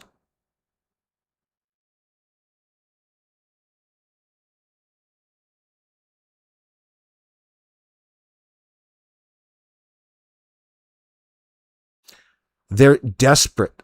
They need to have some sort of story, and they place all of the blame onto the victims.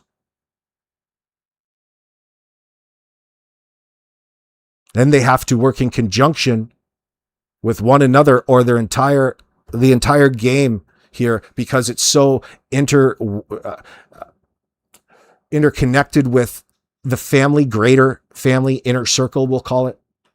Unfortunately, when you refer to Jack and Lily's inner circle here, everyone on the radar is a sex offender. Not in court, but they're accused by other family members. They have issues in their life related to molestation, touching, violating their own children. You think it's just going to stop there? Imagine all of the things that we have yet to find out.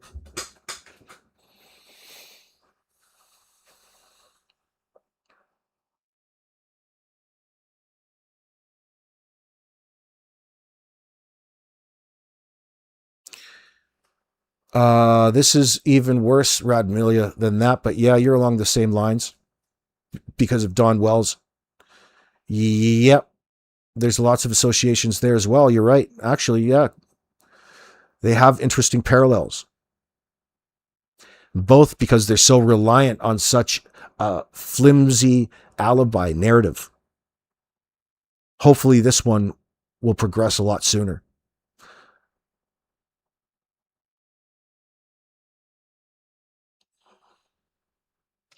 She was 20. I had seen her before that. You can always tell with certain people there's something wrong, but you're not sure what. Yeah. And to me,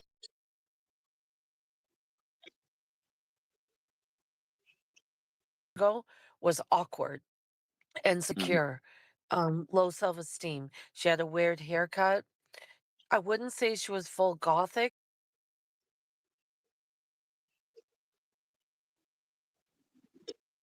Cody at Patty's. He seemed nice, quiet young boy. He was not bad looking, and he was friendly, but she was very awkward.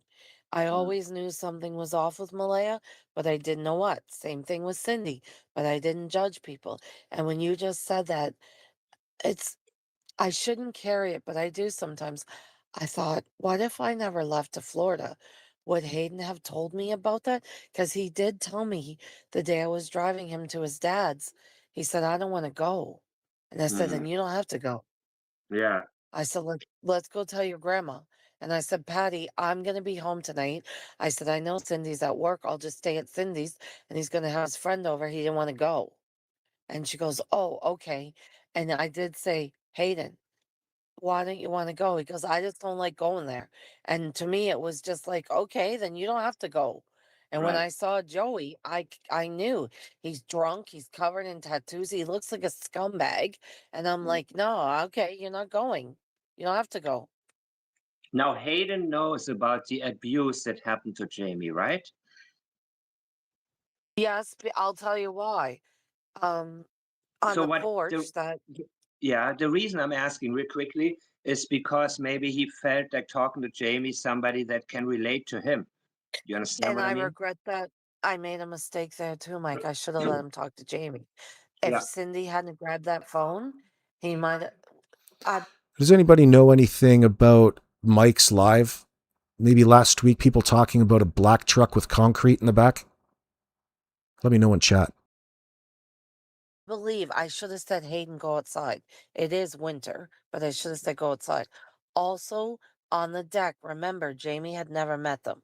On the deck, he said to Hayden, you can get off drugs, you can get clean.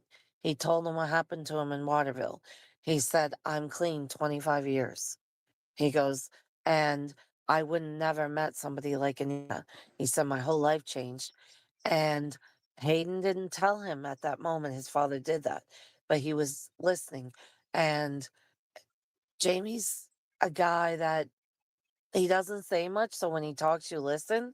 And I think Hayden really because he said, Yeah, it didn't ring a bell with me either, but maybe the person asking me heard it on a shit channel. let me come work for you guys. And Jamie said, Anita would never let you work for us unless you're completely clean and go to detox. Mm. And that was his cry out for help. You're right. He wanted to talk to Jamie. Yeah.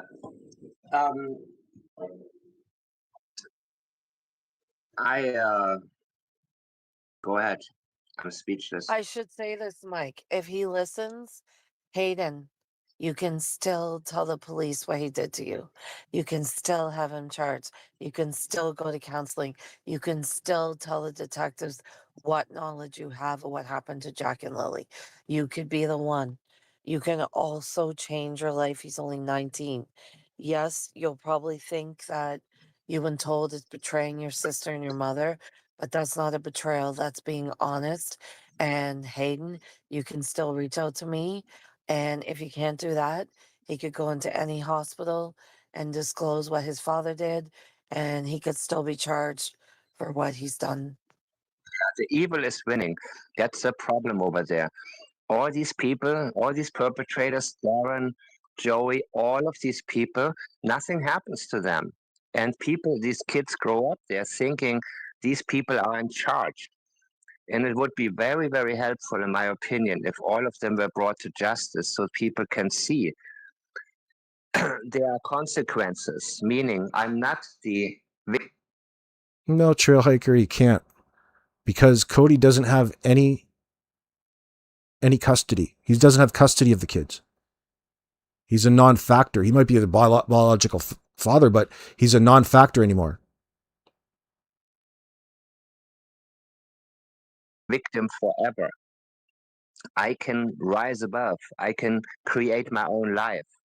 I think it's very, very important that perpetrators of such abuses all are brought to justice. Oh, okay. Here, hold on. Let me copy and paste that. Thank you, RR Safety Girl. I'll put that in this message.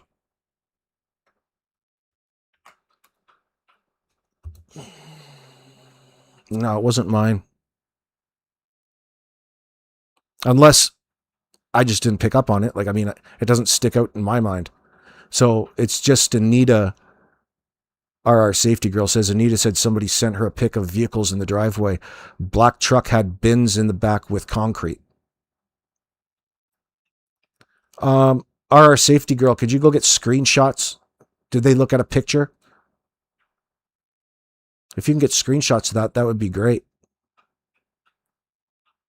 Even if it's late, for the victims to be able to move on and know that, okay, now the really, the person paid for it. I think it's a very important step when people bring somebody to justice who violated them in such a way, especially when they were children.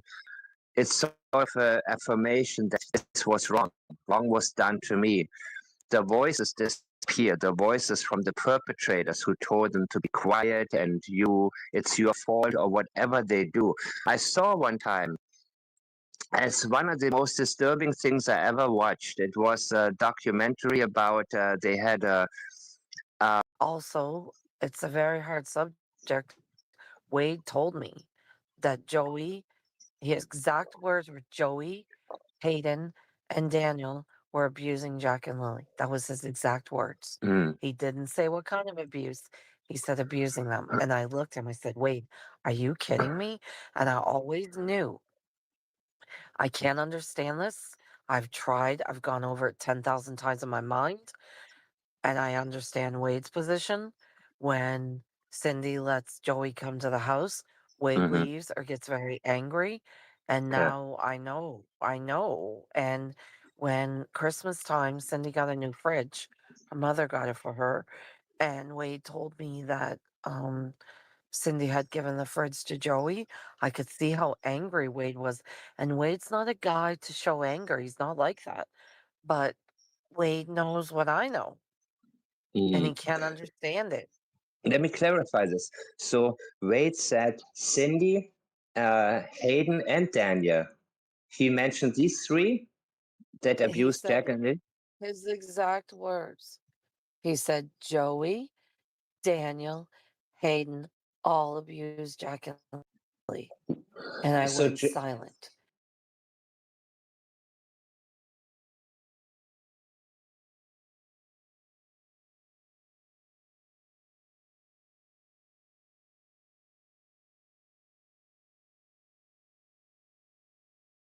Yeah, well, we'll keep it as unknown, Tina.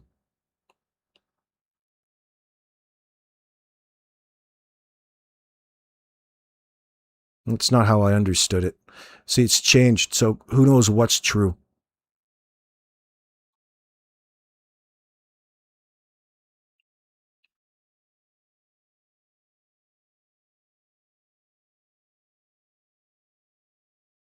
Because okay, so I knew what he was so, meaning. so Joey, the guy, Hayden's father, who allegedly abused Malaya and Hayden, had access to Jack and Lily as well. Yes. Wow. And Cindy allowed that? Mike, she took the phone when he said, Anita, my sister is lying. If she hadn't taken the phone, Hayden was going to tell me Okay, what Malaya was I want lying about. I want to make this clear. So Cindy knows that Joey.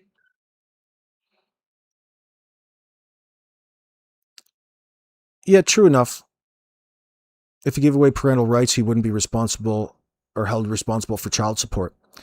Well, you would think, but he's not paying child support allegedly anyway. But yeah, good point. We don't know what happened in the court or why were they in court to begin with then? Why would they be in court to begin with?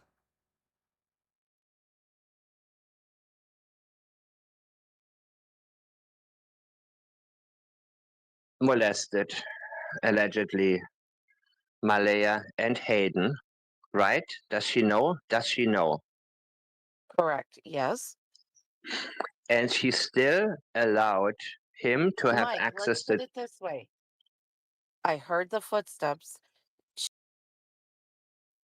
Mike, she took the phone when he said, Anita, my sister is lying. If she hadn't taken the phone, Hayden was going to tell me Okay, what Malaya was I want lying about. I want to make this clear. So Cindy knows that Joey molested, allegedly, Malaya and Hayden, right? Does she know? Does she know? Correct. Yes. And she still allowed him to have Mike, let's access put to. it this way. I heard the footsteps. She was listening to him talk to me because somebody grabbed the phone and hung it up. Wade was upstairs and Right. Mrs. P was in the bedroom. The sound of the footsteps was somebody running. Mrs. P cannot run, and it wasn't Wade. He wouldn't grab the phone. Yeah. So I wanna highlight the significance of that.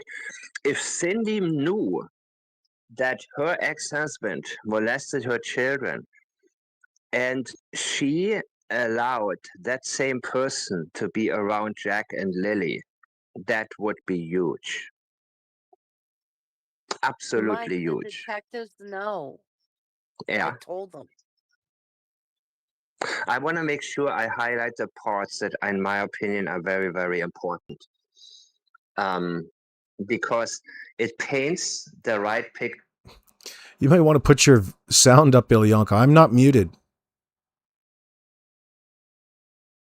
picture of Cindy's, who she is and why, how she covers up.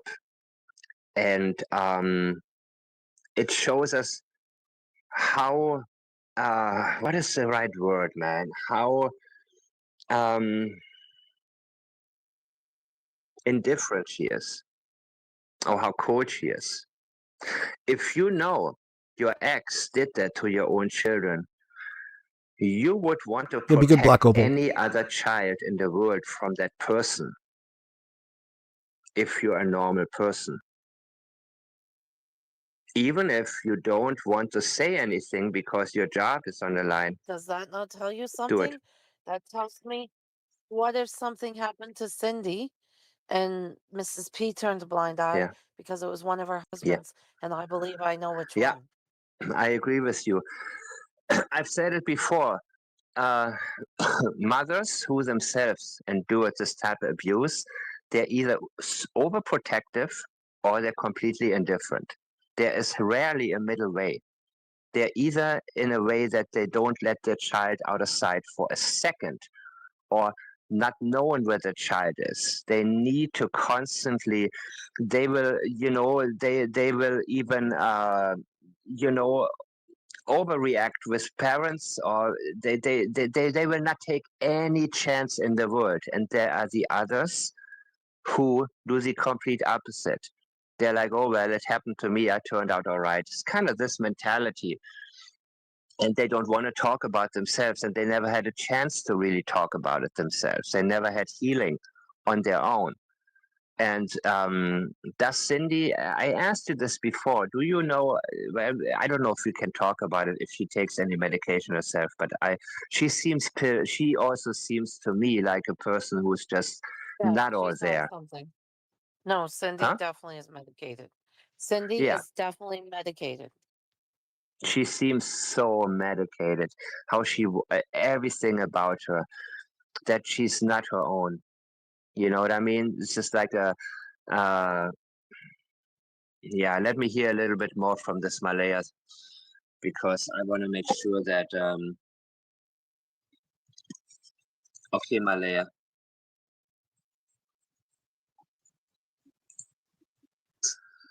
I don't know whether it's purposely or unintentionally, but it's not okay.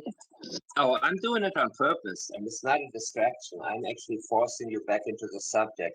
And I'm not talking about the case. I want to make this very, very clear. I'm not working the case actively. For me, it is about what happened to Jack and Lilly and where were their bodies taken. That's what I'm interested in. Okay, you can water it down and make it about the case. You're not a police officer, Malaya. But for her, it's easier to say the case. I'd be interested to know, Trail Hiker, if Cody has ever once been out to Gairloch Road or even knew the kids lived there to begin with.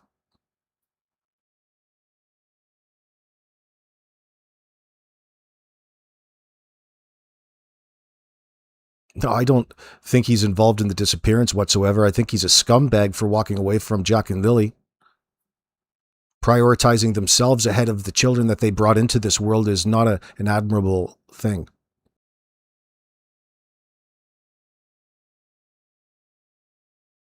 The one thing he probably has going for him is he's probably not a person who's going to cross boundaries with his own children like old Joey Smith and the other people that Malaya was exposing them to.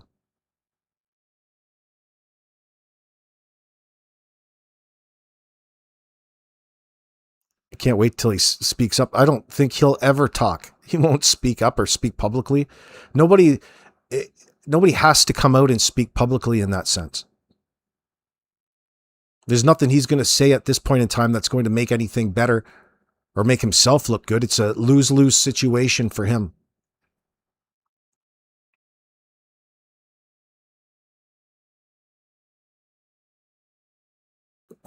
When you talk about walking away from the two kids who have just gone missing, there's no more.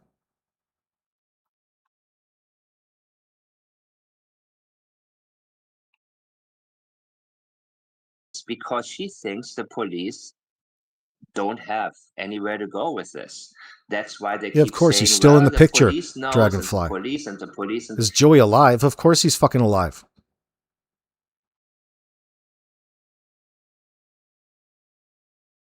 We're talking about him in the present. Allegedly Joey had access to Jack and Lilly, Dragonfly Love.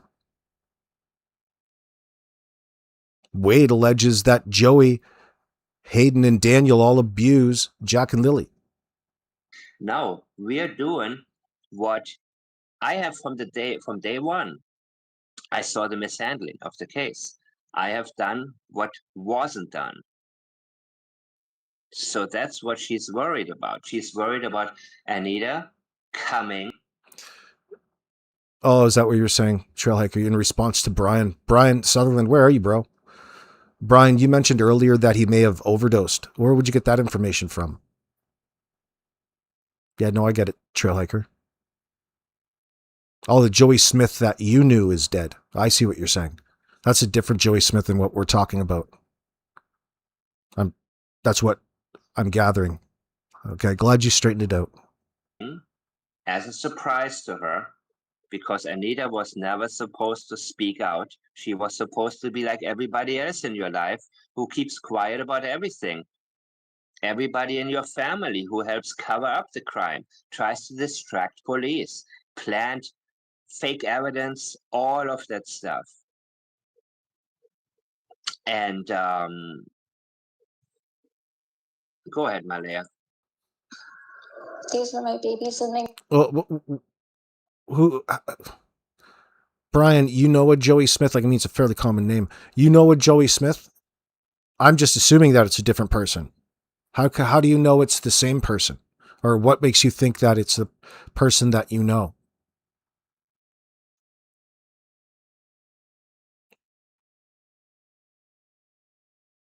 I need to come home. These are my babies and they need to come home. Come home, come home, come home. You can say that about Dad. Yeah, you think it's the same person? Yeah, I don't know. Where's he from?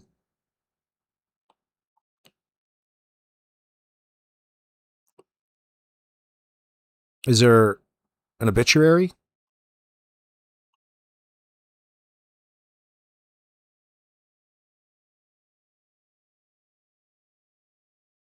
See, yesterday in chat, you were asking me if it was Joey Smith from Truro. And no, I don't know. I can't tell you, verify for you. But Anita said it's Joey Smith and he lives in such and such. And I couldn't understand what the name of the place was. So maybe somebody can ask when they see her live over on Mike's. But it wasn't Truro. I'm not saying that the individual couldn't have moved. Maybe it's the same one, maybe not. I keep it open right now. Yeah, Mayflower, are you saying this one is from Tatamagouche? How do you pronounce that, please?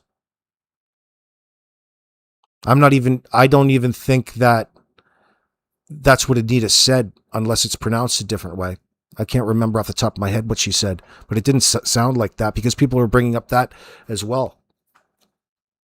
So that it's still out on who he is, where he is, if it's the same one that Brian's thinking about.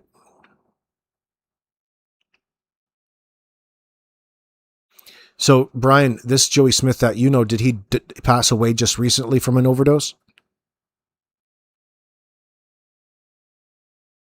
Bodies too. We say it all the time when there's a war. Bring them home. Bring them home. Bring them home. Give them a burial at home. And her face. You speak Spanish? Sorry. Okay. What? Sorry, Mike. I was going to look for the message of the text from Wade.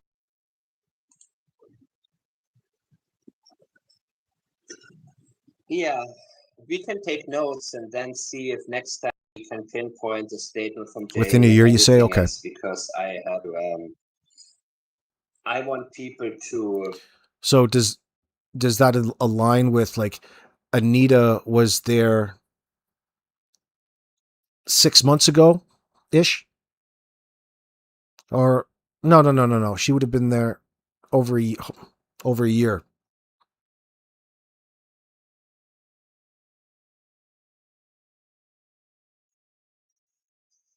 It'll be interesting. I'll try to figure out what town it is, there's Brian. a difference between what I say to you in private and how I, of course, make sure that everything, every blank is being filled in for those who are interested in the case and may have missed a few things here and there. They are my babies, and they need to, this is unnecessary information, people. These are my babies. We know that. You don't need to explain that. She is verbalizing it because she is not showing the right concern, and she knows she isn't. And look at her facial language. Her face is doing acrobatics here because her emotions are so twisted and so messed up. And she's in and out of, that see, this is really a rare case to me. Go ahead.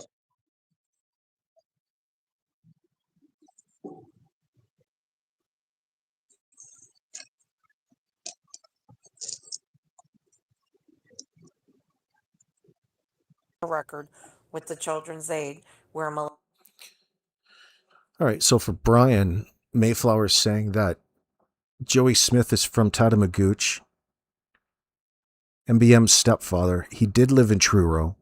He's living in his mother's house now, currently, not overdosed, I'm assuming, in Tatamagouche. Anita confirmed that with Mayflower today. Okay. Thanks for the update, Mayflower. Malaya was placed with Patty, or Patty took her. Patty would have been aware that Joey might have done something to Malaya, and then she stayed another 10 years with this guy on and off and let him and then had another child, which is Hayden. Wow. And then allowed him to be abused. And Mr. Pearson was head of the Children's Aid. And I believe, now that I know everything, he would have covered up that Cindy overlooked it. And that's why the worker, she probably shouldn't have done it, pushed me against the vehicle and kept saying, Cindy has a record. She has a record. And I don't care anymore because it's not allegedly. I think he has one charge on him. And no, his name is not Joey Murray. It's Joey Smith. And he's from Malagash way. Okay. Gotcha. See, right there. And he's from where? Or Patty took her. Patty would have been aware that Joey might have done something to Malaya, and then she stayed another 10 years with this guy on and off and let him and then had another child, which is Hayden. Wow. And then allowed him to be abused. And Mr. Pearson was head of the Children's Aid. And I believe, now that I know everything, he would have covered up that Cindy overlooked it. And that's why the worker, she probably shouldn't have done it, pushed me against the vehicle and kept saying, Cindy has a record. She has a record. And I don't care anymore because it's not allegedly. I think he has one charge on him. And no, his name is not Joey Murray. It's Joey Smith. And he's from Malagash way. And he's from Malagash way, which is apparently just north of Tatamagouche. Horrible fucking names. Yeah, you're from Tatamagouche originally, Brian?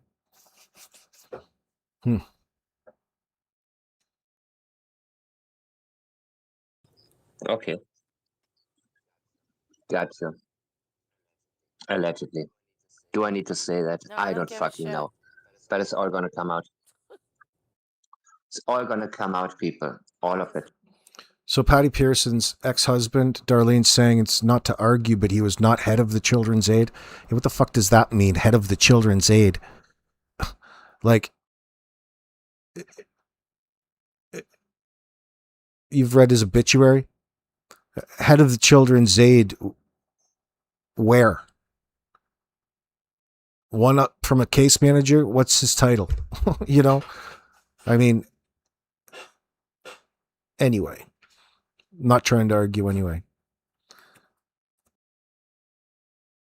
Hope that And, you know, Hayden gets strong enough to at least tell the police what he did so he can be charged. yeah. Yeah. No, I mean, we have facts, people. We are I not hope he making gets things up, drunk, Malaya. freaks out and Cindy calls 911. Please come. And he blurts it all out. My sister's lying. They're all lying.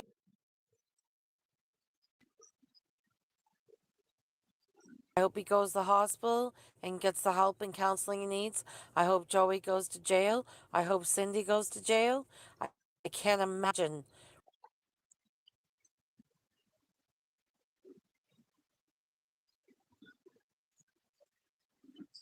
of them from 10 and I hang the phone up and not let them. I don't even know. I would probably have to be taken. Yeah. No, Darlene, I'm just saying, yeah, no doubt, Abby, but what does that actually mean? Head of isn't the actual job title. Hi, I'm here to apply for the head of position. The way that she describes it is a bit bullshit to begin with, so it's a bit juvenile. That's why I hate that about Anita. If you're going to say something, be specific, or else why say it at all, for fuck's sakes? But you're pointing out that she wasn't the head.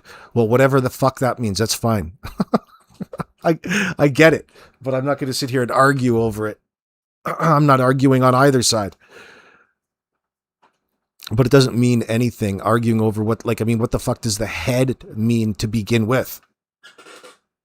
Just a made up word. It's a bullshit way to describe something.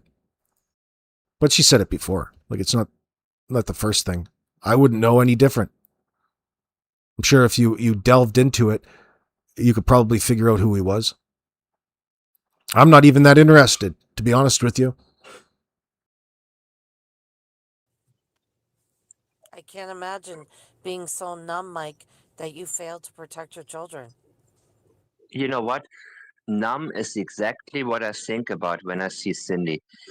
I think she is completely numb, and yeah, of course, yeah, I asked you if she takes I know she takes medication. I can tell, 100%. You know what I mean? She is not. This is what she said. Tourette's, and when you are in presence of Cindy and you get her stressed or ask her questions, or say if the doorbell rang and the dog's barking, the baby was crying, her arm starts going like. That's not Tourette's. I know what Tourette's is. Yeah. A lot of it has also to do with these childhood experiences where maybe she was violated, and just I don't want to get too much into detail, but the opening of a door alone can trigger, or the unexpected visitor can trigger memories. You know what I mean? Of being at night in your bedroom and somebody coming in. Yo, Darlene. Things like that. So if somebody gets really, really triggered by, the doorbell. I think that Cindy is fully aware that I'm right. She's Welcome fully in, Danielle aware that Meldrew. everything I'm saying is true. Yo. But the anger towards me does not come from what people think I've said about this. It comes from that I'm exposing that she allowed Malaya and Hayden to be molested. And again, it can all go back. It can all go back to listen for a minute here, please.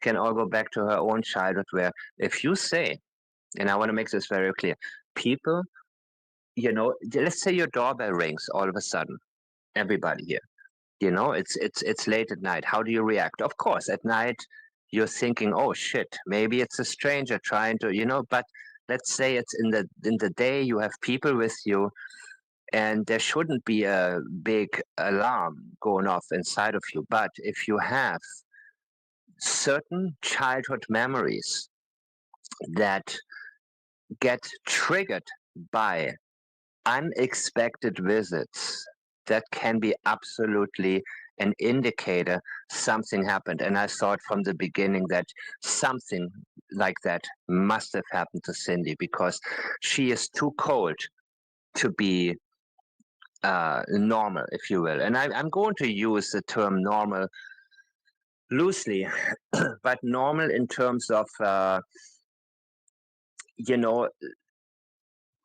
you can't live a normal life if this happened to you when you're a child. You can become eventually more the person that you. Hey, Brian Sutherland, do you see Donna Calahoo on your screen? If you change from top chat to live chat, she's trying to figure out why you never say hi to her. You trying to hurt her feelings or what? Do you see Donna up there? Are, but there's such a disruption in your God, I don't want to go into detail here, but I think you guys know what I'm getting at. And Anita, where are you? Yeah, I'm reading some comments right now. I said, Donna Calahoo, can you not see her on your screen? Like 1, 2, 3, 4 messages up. You'll be able to see it on the screen if you look at it. Right at the top there. AB, why doesn't Brian Sutherland ever say hello to me? Probably maybe he doesn't see your account in the side chat. Sometimes messages can go by if you don't select live chat. See all chatters. Just type in hello Donna, DAWNA. How are you, darling? If somebody is extremely triggered by something that shouldn't be triggering, there's a reason for that, people. So it's easy to say, oh, they're just weird, they have a tick or whatever. But when you look back at their childhood, they're... I don't think he can see you, Donna. I don't think Brian can see you.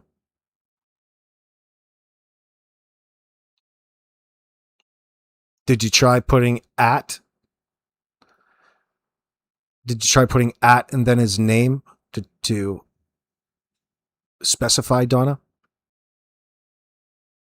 There's always a reason. And when you understand what really happened to these people, all of it makes perfect sense. The problem is that people don't talk about it and they cover it up, and you don't know somebody's history. So it's easy to say, oh, this person is strange. But in reality, if you know the whole story, it will be anything but strange. They are not the weird ones. They give you a normal reaction to an unnormal, to a set of unnormal events that they had to deal with at one time. Go ahead, Malaya, speak to. Did I finally clue into what you were saying earlier, Ilyanka, about prohibition times? And are you trying to say it goes back, and whatever you were referring to goes back to prohibition times? Are you talking about where people were like shipping out, exporting from Nova Scotia into the United States in that sense? And you're talking about lines of secrecy and the like? Did that just click into me now? To me. The older... Yeah. You know what? They normalize it. Cindy normalized everything in her mind. That's why she lets it continue. She probably figured out, I'm getting medicated. I'm okay now. I can... Oh, Brian, when you do the at, you have to put it right beside the letters with no space in order for it to come up. Then the name should pop up if you do see her. Donna, where'd you go? Yeah, get what you were going with that now through exporting. It wasn't clicking. Probably because my mind was thinking about something else. You're talking, Johnny Boy, when that chomo Darren Geddes was claiming the children were hidden in Tatamagouche. Did he bring up that term? Interesting. No, you don't see her in the chat? Well, she hasn't said anything for a bit, though. Well, there you go, Donna. He's looking for you. You didn't accidentally block her, did you? Do you see the little drop down in your live chat, Brian, that says top chat on the top of your side chat here? There's a drop down menu that says top chat on the top and live chat at the bottom. Switch and go and click on live chat. You might see more. You'll probably see more messages in that sense. Maybe that's the issue. Got my horses. I got everything, and I want to keep it like that. Doesn't want to revisit certain parts of her life, and she didn't have to for a very, very long time until Anita started to speak. She got her meds. She's numb. Doesn't really feel happiness. Doesn't really feel sadness. That's really what it is. That some of these medications, they keep you on one level, on one numb level, rather than having the downs show up in a way that are oftentimes coming out in an uncontrolled manner. But you also don't feel happiness. You really don't. Go ahead, Malaya. And how are you doing now compared to even a year ago? Good question. And look at Malaya's body language. Look how closed up she is. She should be opened up to the public, pleading for the return of her children. She's not.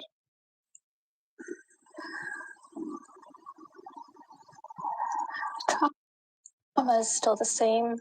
Trauma is still the same. And I believe there's a lot of trauma in your life, and you're very familiar with it. But there's a lot of trauma. Just think about how many children he can groom, Coop. Daniel selling his Pokemon. That you haven't spoken about. Scalping his And it wouldn't Pokemon. be trauma. Your adrenaline would make you search for Jack and Lilly. Trauma can kick in when there's acceptance that it's too late and the children are dead. But if you try to tell me that you don't know what happened to Jack and Lilly and they could be alive, using the term trauma is out of place right here.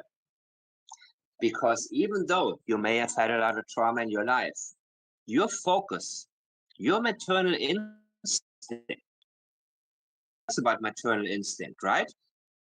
Because she doesn't display it properly. And she knows it. She's trying to convince you of something that she shouldn't feel the need to convince you of.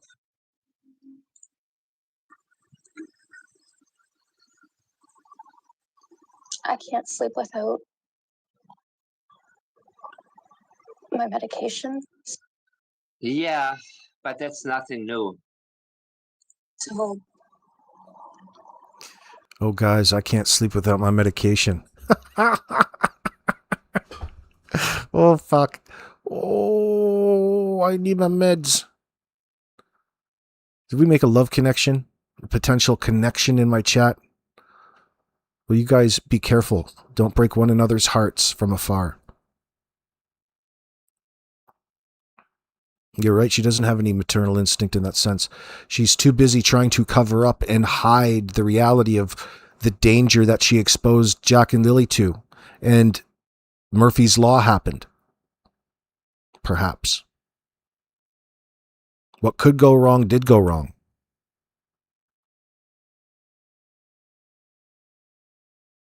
Oh yeah, friends. We're going to leave it there for tonight. Thank you all for joining in. We'll see you back tomorrow. Pray to the YouTube gods that Mike and Anita is going live tonight to continue on this conversation. Thank you very